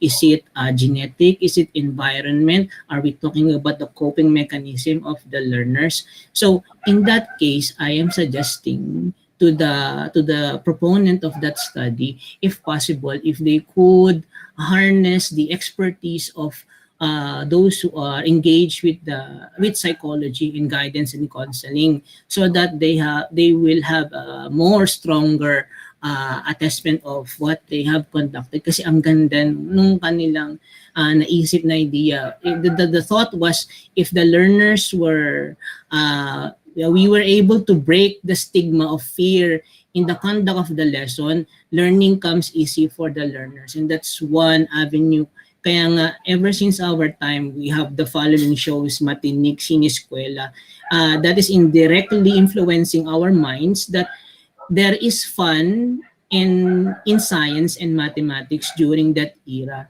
So that as professionals at this time, it is imperative for us to continue such novelty. Now, in that case, I hope that the proponents of the study may consider that also. Now, going back to the question, the validity of your instruments should be verified and validated by an expert. Hopefully, you review the credential of the experts who will be validating the instrument so that you will get the answers that you needed in order to answer your research questions in the conduct of your study. Another?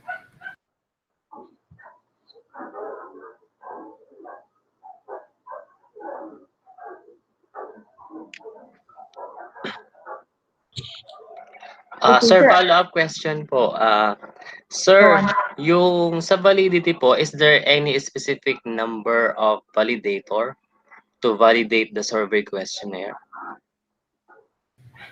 It depends, of course. I will go with the statement given to you earlier, Dr. Bertuccio, by my comrade, Sir Ivan Inductivo. It depends on the review committee who would be reviewing the content. Basically, in some institutions, it is delimited into three to five, I guess, could validate the instruments that you will be rendering for the said research study. Um, I don't know if you're in your institution, if up to what extent or number of validators is needed in order to say that the instrument is appropriately correct for the panel. So, thank you, Dr. Herbert. Thank you. Thank you po. Thank you, sir. Sir, this is not a question. It's from Ma'am Wilmina Acol. Thank you very much, Dr. Tosco, for a very comprehensive talk. This is a big help for us in conducting research. Congratulations po. Really great scientists and researchers. Thank you po. From Dr.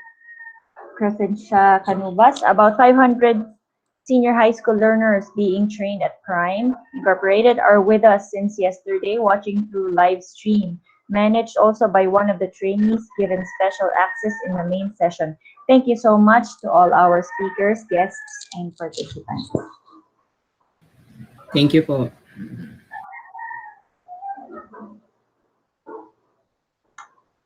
So I guess that's it for our questions for this topic. We shall now proceed to our last guest speaker for today. Allow me to introduce her. Miss May Ann Joy D. Romanes is the Senior Education Program Specialist in Planning and Research in the Department of Education, Philippines. Committed to the contribution of research in improving the quality of education, she has localized and developed a system for supervising local research studies and giving technical assistance to at least 553 local researchers in the Schools Division Office of Cavite Province.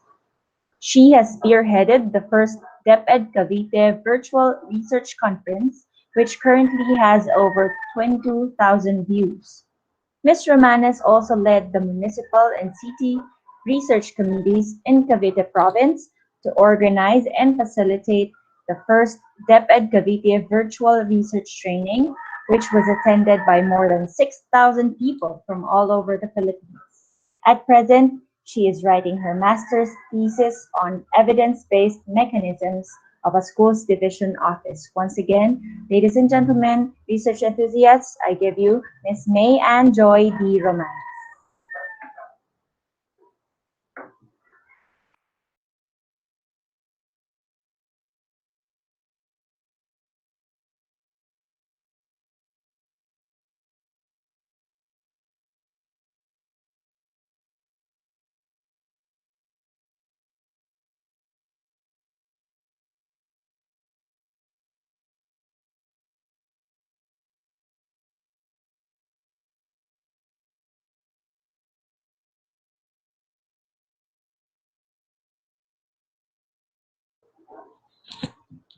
While we are still waiting for Miss May and Romanes, let me remind everyone to please access the evaluation link for yesterday if you haven't yet. And the evaluation link for today has already been posted on our on the chat box of this meeting.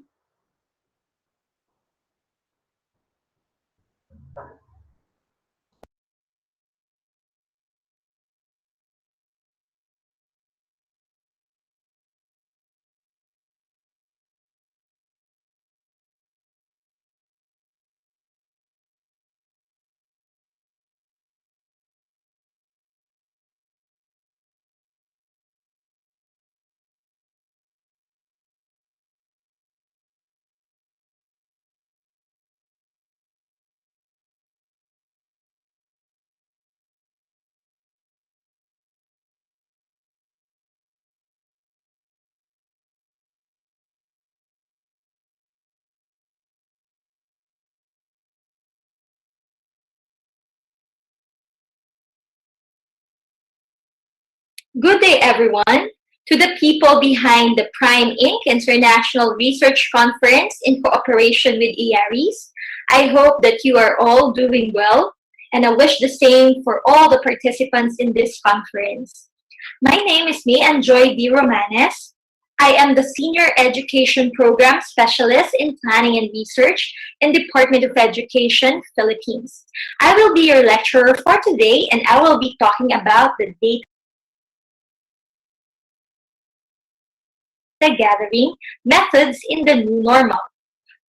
I hope that you would learn something that can be applied in your research study after this lecture. Here are the topics that we will be discussing today. Let's start with data gathering. So what is data gathering?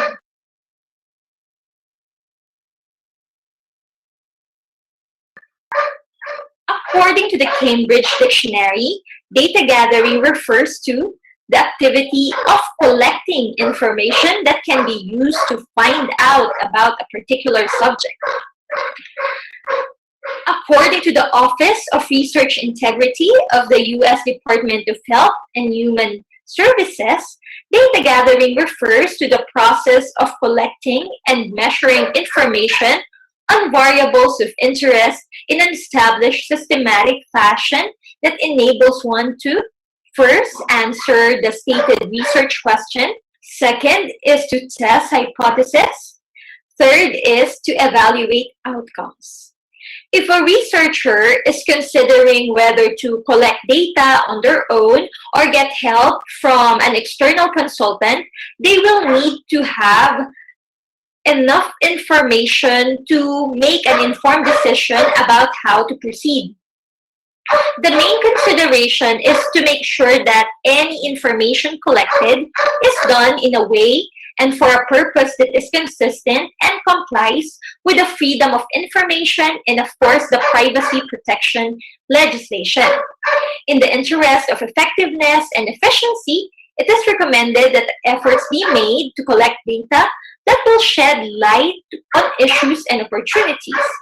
To protect the credibility and reliability of data, information should be gathered using accepted data collection techniques.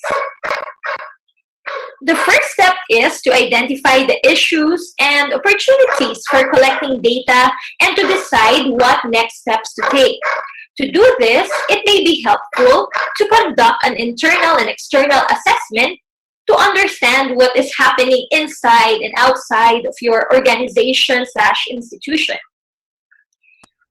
The focus of step 2 is choosing a priority issue or opportunity for collecting data and then setting goals and objectives.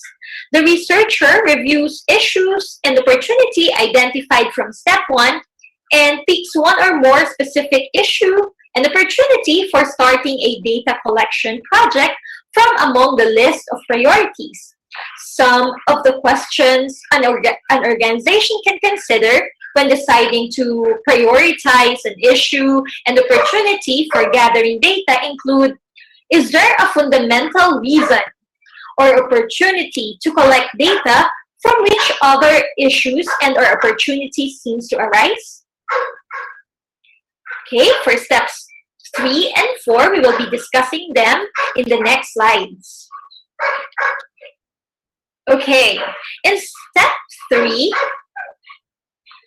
plan an approach and methods, researchers will make a decision about who will be surveyed, how the data will be collected, the sources of data that will be used, and the duration of the data collection project, among other questions.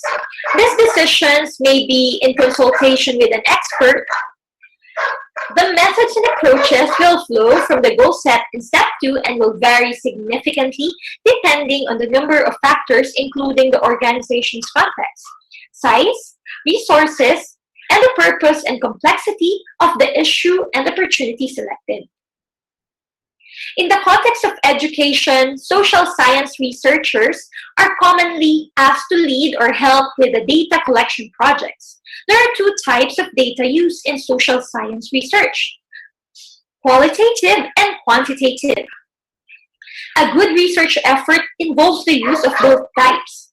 Both approaches, while distinct, can overlap and rely on each other to produce a meaningful data analysis and results. Typically, a data is called qualitative if it is in form of words, but it may also include any information that is not numerical in form, such as photographs, videos, and sound recordings. Qualitative methods aim at describing a specific context, event, people, or relationship in a broad contextual way by trying to understand the underlying reasons for behavior, thoughts, and feelings. Common qualitative research method includes observation, one-on-one interviews, focus group discussions, and intensive case studies. So what are the potential strengths of qualitative methods or qualitative data? Qualitative data excels at telling the story from the participant's viewpoint, which helps the participants feel like they have been heard. It can also help in better understanding the issue or problem by providing a rich descriptive detail that explains the human context of numerical results. How about the potential weakness? It is perceived that the accuracy of qualitative data can be influenced by false, subjective, or manipulated testimonies. Good qualitative data checked by a professional researcher and gathered using accepted data collection research methods can address the impact of such factors. Depending on the nature and the size of the project, as well as the sophistication of the methods and analysis used, can take a significant amount of time. And it can be very labor intensive and can yield you results that may not be general enough for policy making and decision making purposes. The next type of data is quantitative data. Typically, the data is called quantitative if it is in the form of, yes, you're correct, numbers. A quantitative approach can be used to count the events or the number of people who represent a particular background. Common quantitative tools include surveys, questionnaires, and statistical data. I know that you are all familiar with these tools. It is important to note that all quantitative data is based on qualitative judgment. In other words, numbers cannot be interpreted by itself or by themselves without understanding the assumptions that underlie them. So what are the potential strengths of quantitative data? They're perceived to be more credible and more reliable than qualitative data because of the use of numbers, which are seen as an objective source of data. This is not necessarily the case. The accuracy of quantitative data can be influenced by the manipulation, of course, and bias of the researcher, among other factors, unless checked by the researcher's professionalism and the use of accepted data collection research methods. Quantitative data excels at summarizing, organizing, and comparing large amounts of information, drawing general conclusions about a a research topic of interest and can help measure the progress and success, good at identifying trends and determining the magnitude of a research topic of interest. What is the potential weakness? A focus on numbers and rankings alone can overly simplify or lead to an inaccurate understanding of complex situations and realities unless a broader context is provided. Okay, let's go to the next step, which is step 4, collect data. When planning on how best to collect data, in step 4, it is important to be aware of the practical considerations and the best practices for addressing logistical challenges organizations often face at this stage of process. Implementing a data collection plan requires attention to the matters. These are very important, such as first, getting a buy-in from the senior leadership and key stakeholders in or outside of the organization. This group could include the board of directors, the management committees, employees, community groups, tenants, customers, clients, and service users. You have to also consider to establish a steering committee or selecting persons to be consulted and be held accountable, of course, for all the major decisions about the data collection process, such as design, logistics, communication, management, coordination, and finances. You also have to determine who will collect the data. Are the experts or the trained personnel the ones to collect the data? Also, we have to identify the logistics, the resources, the technology, and the people needed to develop and implement a data collection initiative. We also have to anticipate and address the key stakeholders' concerns and questions about the project.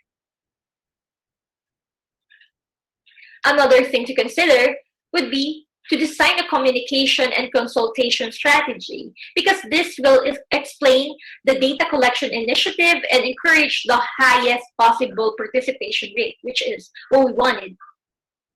We also have to protect the privacy and the personal information of the participants by using carefully controlled procedures for collecting, storing, and accessing data that comply with the privacy, of course, human rights, and other laws.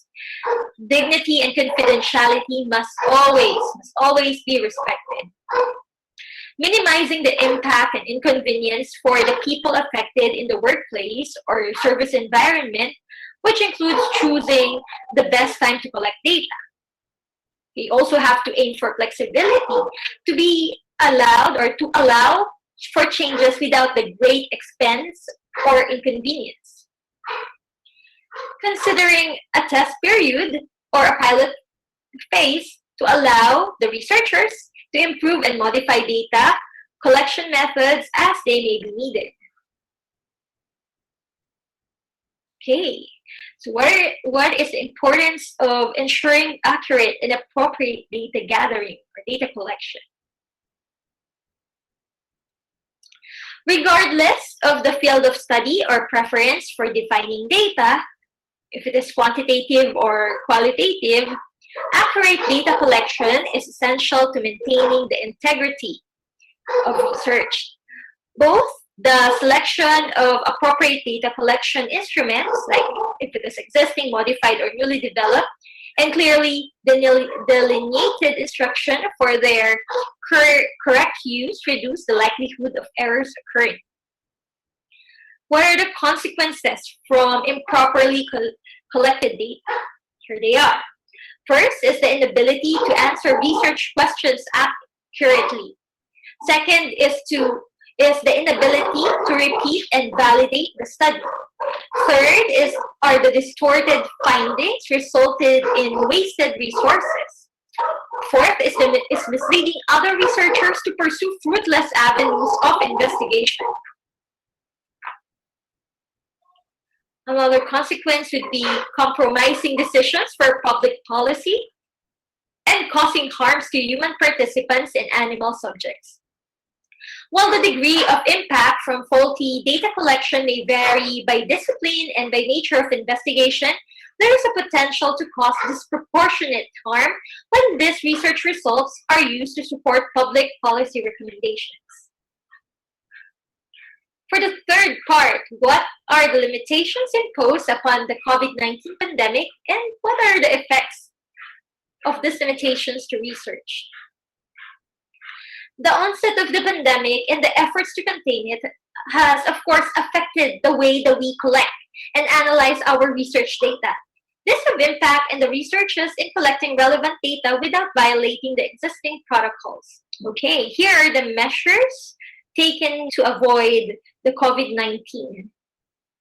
Okay, and also here are the effects on the conduct of research. Okay, so the first measure taken is to avoid crowded public places. The effect on the conduct of research is that the researchers had only limited options when it comes to data collection methods. The second measure would be to avoid going to work, for example, by working from home. The effect would be the limited personal or more specifically face-to-face contact with the target participants. The third would be to avoid physical contact with tourists. Of course, there would be limited personal face-to-face contact with the target participants, especially if the participants are tourists. Okay, another measure taken was to refrain from touching objects in public. Example, using objects to press the elevator buttons and the like. Its effect on research, or in the conduct of research rather, is that the researchers have limited data collection methods, especially in answering physical surveys where they need to use pens and they need to touch papers, of course. Also, there are problems in securing the physical signatures of the participants. Another measure would be to stop sending the children, especially in the education field, to childcare or school. So limited face-to-face contact with the target participants, especially if the target participants are the children or the pupils or students. The last identified measure was to wear a face mask when in public places. And if you're doing a qualitative research study, of course, the facial expressions or the nonverbal cues / social cues, it may not be captured. The data on the measures taken to avoid the COVID-19 was from the YouGov's COVID-19 March study based on the interviews of 23,000 US adults aged 18 and above. The survey was conducted online between March 19 to 31, 2020, and all figures have been weighed to be nationally representative. What are the modifications to data collection techniques? How do we carry out the common data collection techniques amidst the pandemic?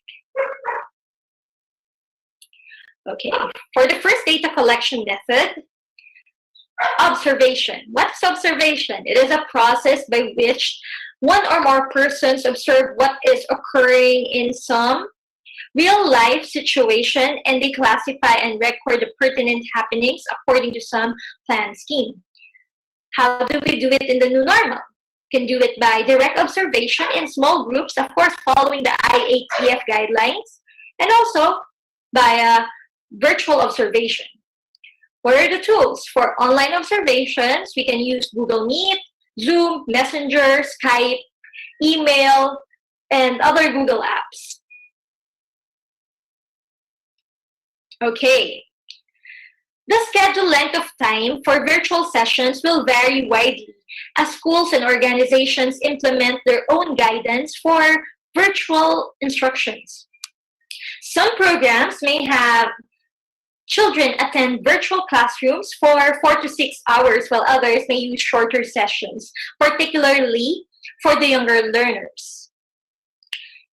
Teachstone recommends that observers follow the observation protocol to the following extent possible.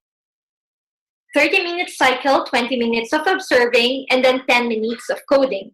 If the time plan for the visual session does not allow for the full 30-minute cycle, they suggest observing the cycle of at least 10 to 15 minutes. Prior to beginning the observation, the researcher should discuss the schedule with the teacher to determine how long the session will last and establish cycle number and length based on this information. Below are some suggestions of how observation cycles may be completed in a live stream session. So for 30-minute virtual session, there could be two 10-minute observation cycles consisting of 10 minutes of observation and 10 minutes of coding. The researcher assigns code for the second cycle after the session ends. For a 45-minute virtual session, there could be two 15-minute observation cycles consisting of 15 minutes of observations and 10 minutes of coding. The observer assigns codes, or the researcher rather assigns codes for the second cycle after the session ends. For a 60-minute virtual session, there could be two 20-minute observation cycles consisting of 20 minutes of observation and 10 minutes of coding.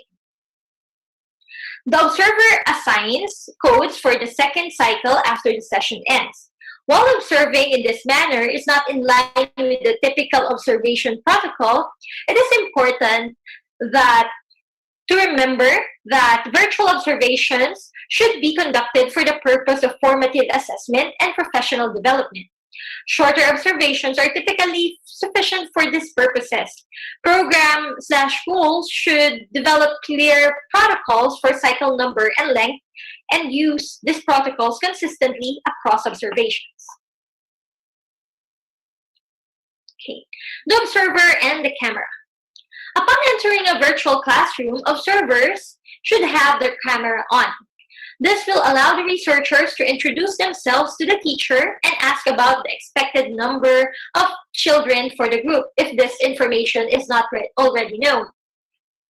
Once introductions have been made, researchers should turn their camera off.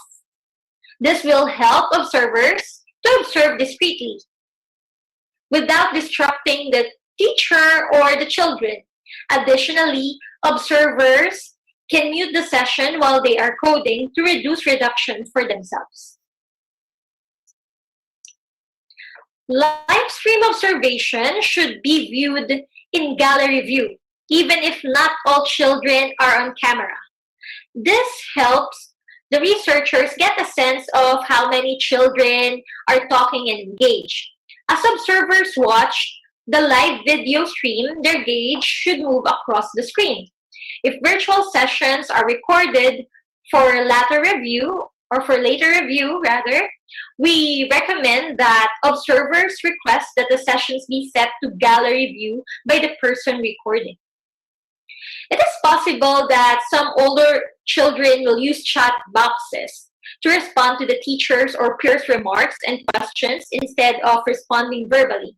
In this instance, the observer should also monitor the chat box for conversations that may already be happening. Okay, in a typical formal observation, 50% of the expected group of children would have to be present before the observation could begin. However, we recognize the current situation and it's not typical, and therefore it is suggested that researchers should begin observing as long as there is at least one child present. Okay, take note of that. Additionally, it would be ideal for at least 50% of the children to be present, or to be rather visible on camera, but the observers may continue observing as long as the children are audible. If no children are audible, visible, or using tools within the platform that allows them to respond to the teacher, an observer will not be able to code. Teacher-child interactions. Okay. Observing virtually can provide additional challenges due to the presence of other adults and children in the home.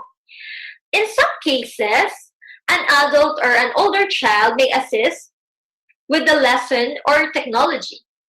The interactions of the non-facilitating adults and non-target children should be taken into account, encoding only if they observably enhance or they detract from the children's experience.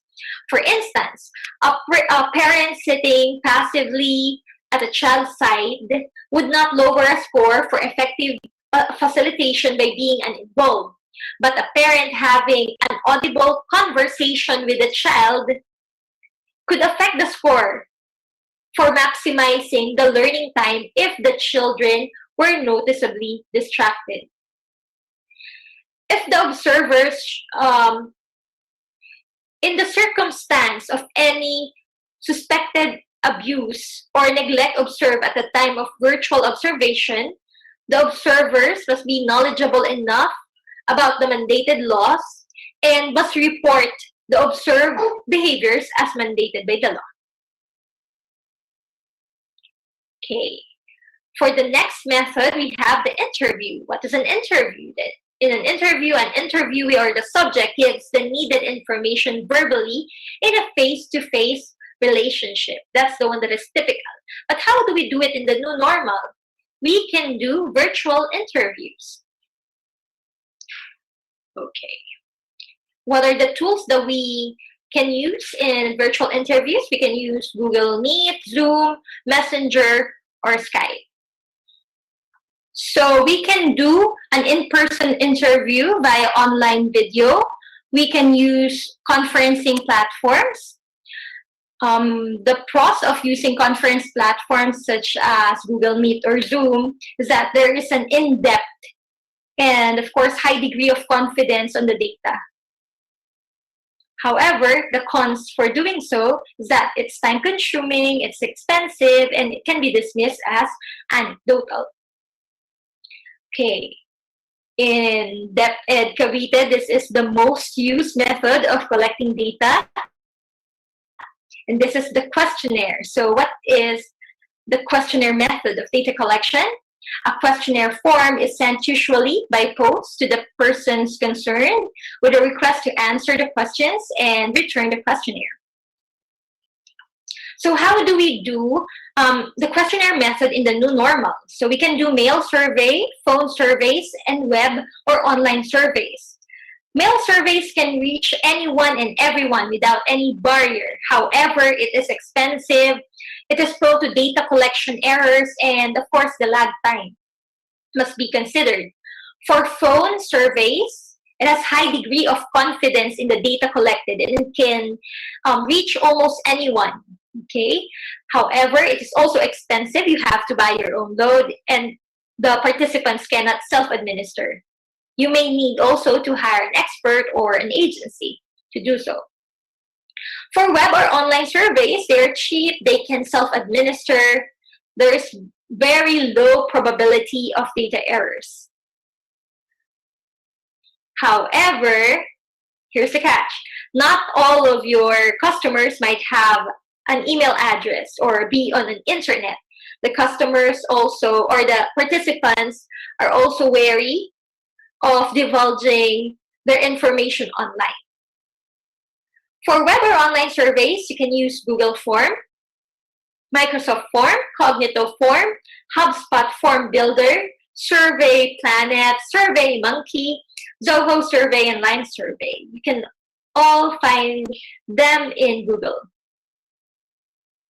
So here's an infographic comparing phone surveys, online surveys, and in-person interviews. Okay, this is another table. It shows that online or email or web-based surveys are much, much cheaper than paper or phone surveys. However, the phone surveys have the highest data quality among the paper and online or email or web surveys. A researcher must visualize all of the relevant information that they would like to have. such as what will be the output of the survey research report look like? What are the charts and graphs that will be prepared? What information do you need to be assured that an action is warranted? You have to assign ranks to this topic according to their priority, including the most important topics first. Revisit these items again to ensure that the objectives, topics, and information you need are appropriate. Remember that you cannot solve a problem if you ask the wrong questions. Okay, the next one. Consider the difficulty of each items for the respondents. How easy or difficult is it for the respondent to provide information on each topic?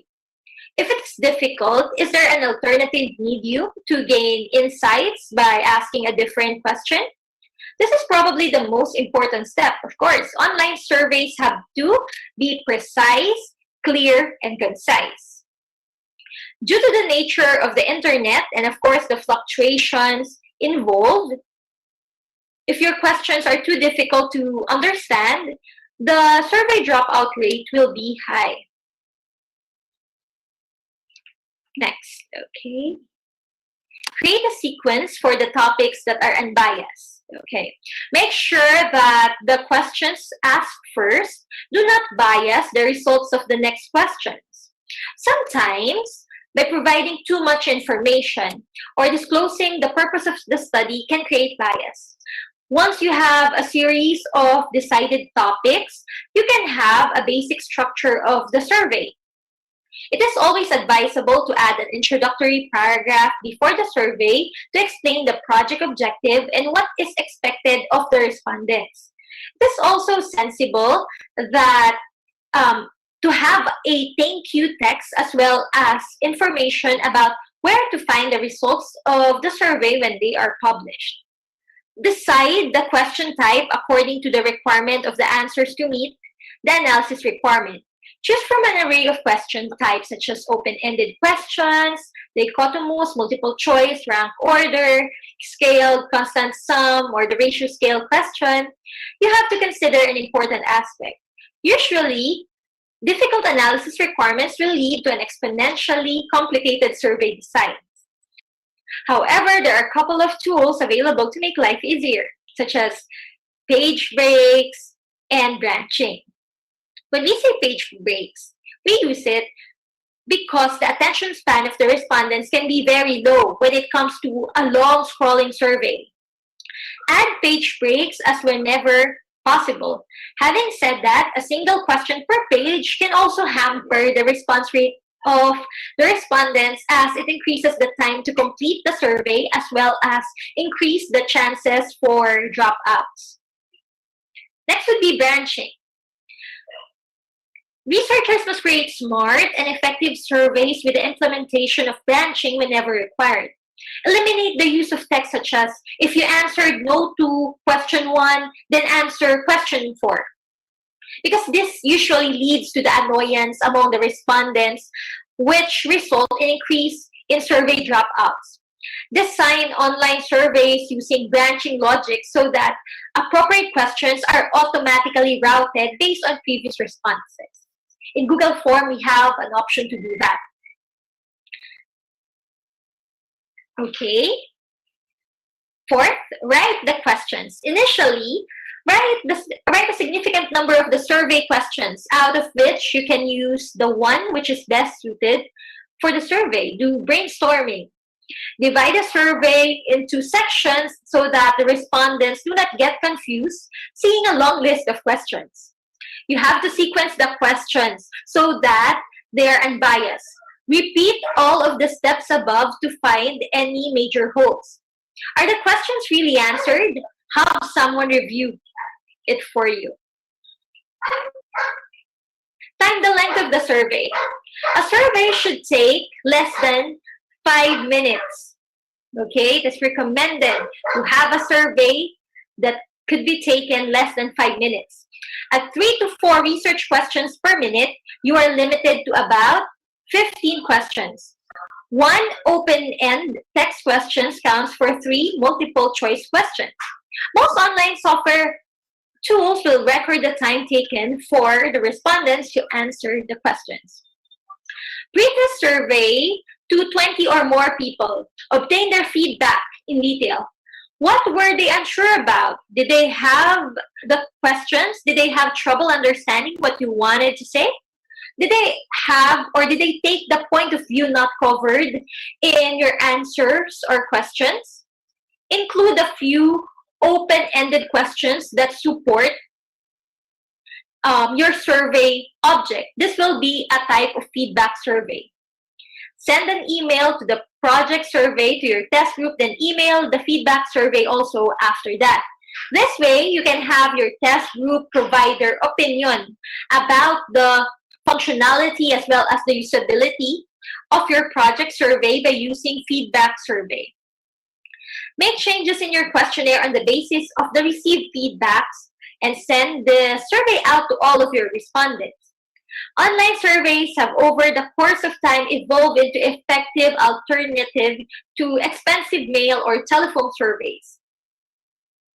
There are few conditions which need to be met to online surveys, however, that you must be aware of. And if you are trying to survey a sample which represents the target population, please keep in mind that not everyone is online. Moreover, not everyone is receptive to an online survey also. Generally, the demographic segmentation belonging to younger individuals are inclined towards responding to an online survey. Writing these great questions can be considered an art. An art always requires a significant amount of hard work, practice, and help from others. Avoid loaded or leading questions or words. A small change in the content can produce effective results. Words such as could, should, might are all used for almost the same purpose but may produce a 20% difference in agreement to a question. For example, the management could, should, might have shut the factory. So it makes a lot of difference.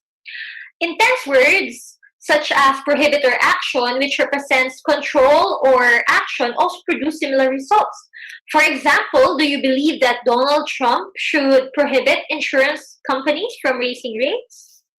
Sometimes the content is just biased. For instance, you wouldn't want to go to Rodolfo's restaurant for the organization's annual party, would you?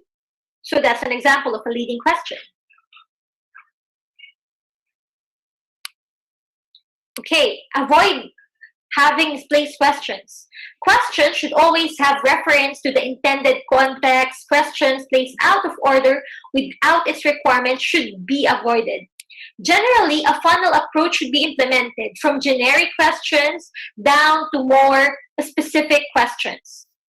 Generic questions should serve as a warm-up, and specific ones should follow and towards the end. Demographic and geographic questions should also be included. Okay. Avoid mutually non-overlapping response categories. Multiple choice answers should be mutually unique in order to provide distinct choices. Overlapping answer options frustrate the respondent and make interpretation difficult at best. Also, the question should always be precise. For example, do you like orange juice? This question is vague, which in terms is the liking for orange juice to be rated? Is it in the area of sweetness, texture, price, nutrition, etc.? Also, avoid the use of confusing or unfamiliar words. Asking about industry-related terms such as caloric content, bits, bytes, MBS, and other such terms and acronyms can be confusing for the respondents. Ensure that the audience understand your language level, your terminology, and above all, the questions that you ask. Non-directed questions can give respondents excessive leeway. What suggestions do you have for improving our shoes? The question is about the quality in general, but the respondents may offer suggestions about the texture, the type of shoes, or variants. Also, never force questions. There will be always certain questions which cross certain privacy rules. And since privacy is a very, very important issue for most people, this question should either be eliminated from the survey or just keep it as an optional item. Survey questions about income, family income, status, religious and political beliefs should always be avoided because they are considered to be intruding and the respondents can choose not to answer them.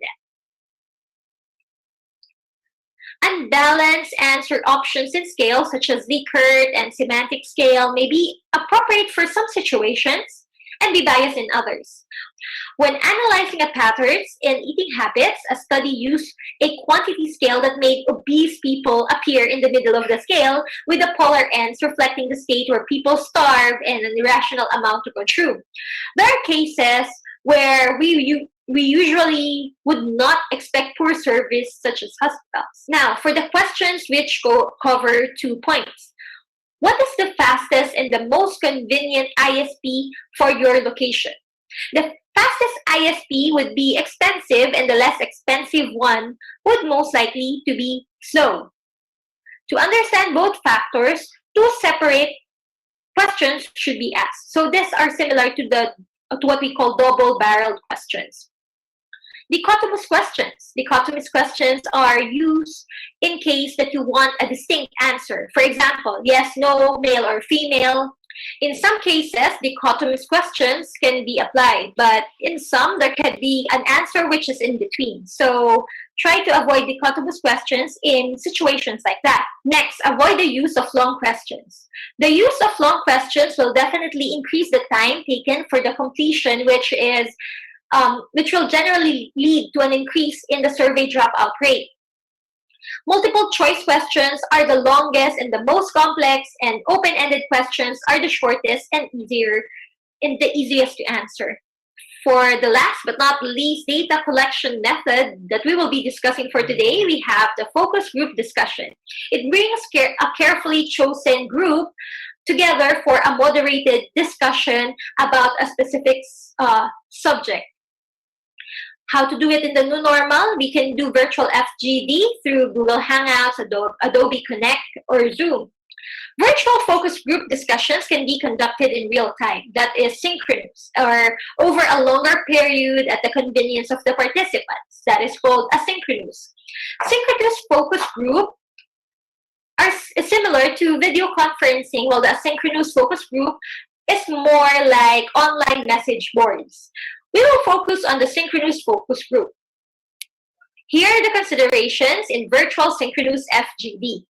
First, it requires access to technology such as computer or tablet with an internet connection. The lack of technology, or the lack of access to technology rather, could have an important implications for diversity, equity, and inclusion. Second, technical skills are required by the moderator. Technical problems can have negative effects. Third, advanced preparation time by the participants is needed. In some cases, the participants may need to familiarize themselves with the technology before the discussion begins. Fourth, it is more difficult to read social cues during virtual FGDs. In addition to having a framed view of each participant, it can be more difficult to scan across the group. For the fifth one, it is less sensitive to social desirability factors like online options such as polls, turning off cameras, and so on can promote openness among the participants. The recordings and the transcriptions are available, and the sound quality are likely better in virtual settings because they are recorded, provided that the internet connection is stable. Seventh is the cost. It is limited if the technology is already available, so it's cheaper. But it would be expensive if the technology needs to be supplied. So now let's say that you've decided to switch from in-person to virtual synchronous focus group. So now what? What will you do? So here are the research procedures. First, consider any additional risks that the participants might face due to the movement to remote data collection and how to mitigate those risks. Second, consider whether the move to virtual focus groups will exclude any participant. And think of a way how you will mitigate access problems to support inclusivity and reduce selection bias. Third is to submit changes to the study protocols. Your institution or your organizational review board for approval before communicating with the participants. And fourth, very important, obtain consents and releases for recording the virtual focus group. So today we have discussed about the data gathering procedures, its importance in research, the effects of the limitations upon the COVID-19 pandemic to data collection, and how to carry out data collection methods amidst the pandemic. Before I turn you over to our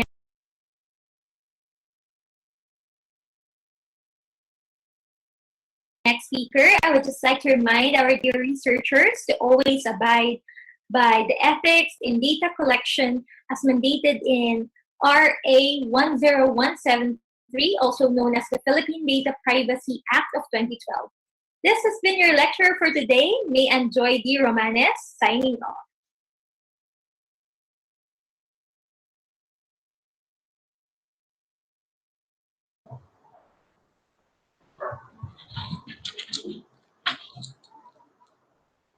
Thank you very much for that, Ms. Romanes. That was extensive and highly informative.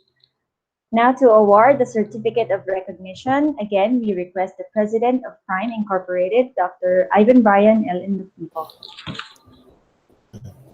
Thank you, Ms. Wyla. While Ms. Jen is sharing the screen for the certificate, I personally want to convey my gratitude and commendation to our recent speaker, Ms. Mayan Romanes, who had been very um, uh, it's a very delightful experience always to have her share her expertise in research and in always an opportune time for us to learn from her and to persuade people to always look up into research as an instrument for our task, our endeavors, and how we will achieve our goals po.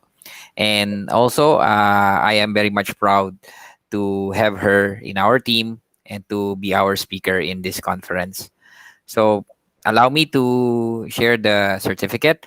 The citation reads from the Philippine Research Innovation Management and Education Systems Incorporated awards this certificate of recognition to Ms. Mayan Joy D. Romanes in grateful recognition for the valuable time, service, and commitment as our guest speaker during the International Research Conference with the theme Engaging Advancing Leaders in Cultivating a 21st Century Research-Based Society in the New Normal, given this November 28 to 30 of 2020, Cavite, Philippines, signed by yours truly, President and founding member, as well as our Secretary, Ms. Dr. Crescencia T. Canubas, founding board member.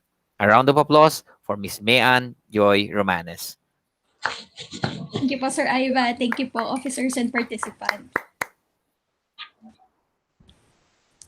Once again, thank you po, Ms. Romanes, and thank you, Dr. Indupivo.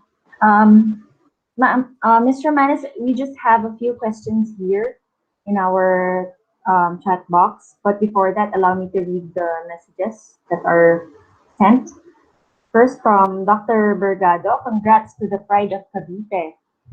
And from Sir Herbert Bertuccio, I think he just mistyped this. Congrats po.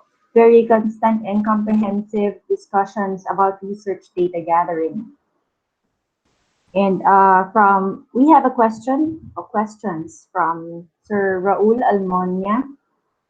Thank you, Ma'am Mayan Romanes, for the impressive presentations of gathering data. Question po, how many interviews are needed for a pilot study in qualitative research approach? Can thematic analysis be used to produce a model or theory from the data gathered? Okay po, thank you for that question. For the first question, how many interviews are needed for a pilot study? It depends on your institution, on your research advisor, of course. For the question number 2, so I cannot answer that because it still depends on your advisor. So question number 2, can thematic analysis be used to produce a model or theory from the data gathered? Of course, you could produce a model and theory based on other theories. Thematic analysis would not be enough for you to create that. Po. Thank you po for that question. Thank you, ma'am. From Sir Herbert, a brilliant research conference. All speakers are expert with their desired specializing topic. They delivered well with the following criterion: honing quality education, exhibit educational research as criterion, render efficient time and effort in discussions, brilliant all the time. And please spell that with his first name, I believe. And from Ma'am Lemar Enriquez, thank you po, Ma'am Anne, for giving us concrete ways of collecting data in this new normal interface. From Ma'am Wilmina Acol, thank you very much po, Ma'am Nay, for a very comprehensive talk. Congratulations, and this is a big help for all research enthusiasts. From Sir John, thank you po, Ma'am Romanes, for sharing a detailed lecture about research data gathering in the new normal. This will help us in our study. So I guess that sums up the messages that we've received from our chat box. Ma'am May has announced a while ago that she uploaded the video presented a while ago on YouTube. So the link is shared on our chat box, and you may choose to subscribe din po. Ano, ma'am? Shameless plug po. We have at least 300 local researchers from DepEd Cavite in our YouTube channel. Just type in YouTube DepEd Cavite Research, and you will see there some lectures about basic and action research as well. And this lecture also. Ayun. Madali lang naman mag-subscribe. So, subscribe po. Shameless plug talaga po. Ayun. Ayun po. Nakita na po daw nila. Thank you po. So once again, thank you, Ms. May Ann Joy Romanes, and our gratitude to all of our guest speakers for today. Just a quick announcement. Another reminder to please access the evaluation link for yesterday and for today, and that serves as our attendance also for this conference. So do we have any more announcements from our participants or our technical working group, I believe? Ms. Wayala, Yes, sir. can permission to be acknowledged. This is our second day, and we are very much grateful for the participation of our researchers and participants, as well as the technical working team and the officials. Tomorrow will be the last day. We will be having our closing conference, as well as the awarding of the certificates, as well as the recognition of those who have exemplary presented their papers, as well as those who will be receiving the best paper category. So we would like to appreciate to see you at our closing conference tomorrow on the same time, 9 a.m. And please don't forget, as our hosts have mentioned, to fill up our evaluation links on the basis of the day-to-day conference, because this will also serve as the basis for the issuances of our certificate of participation. And the certificate of participation for the seminar today is a separate certificate for those who had participated. So thank you again, and I hope you have had a great experience, a worthwhile experience in our conference. Happy researching. Thank you very much, Dr. Indoctivo. If there are no more concerns or questions, I think that sums up the second day of our international. Can we have a picture taking? Pwede ba yun? Yeah. Sige po, sir. And we request everyone to turn on their cams so we could have a picture of the second day.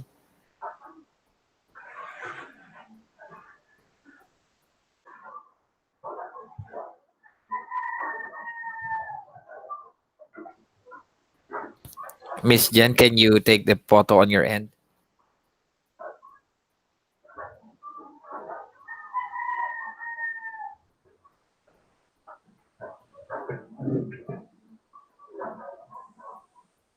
Is everyone, can we request everyone to turn on the videos? Yes. Okay.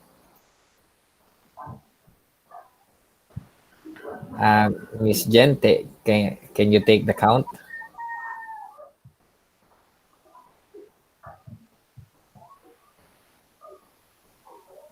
Okay. Is it good?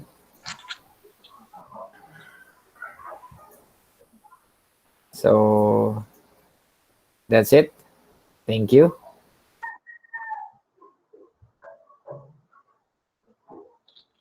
It is nice to see the very warm smiles from our participants. That could only mean that they really have learned a lot from today's activity.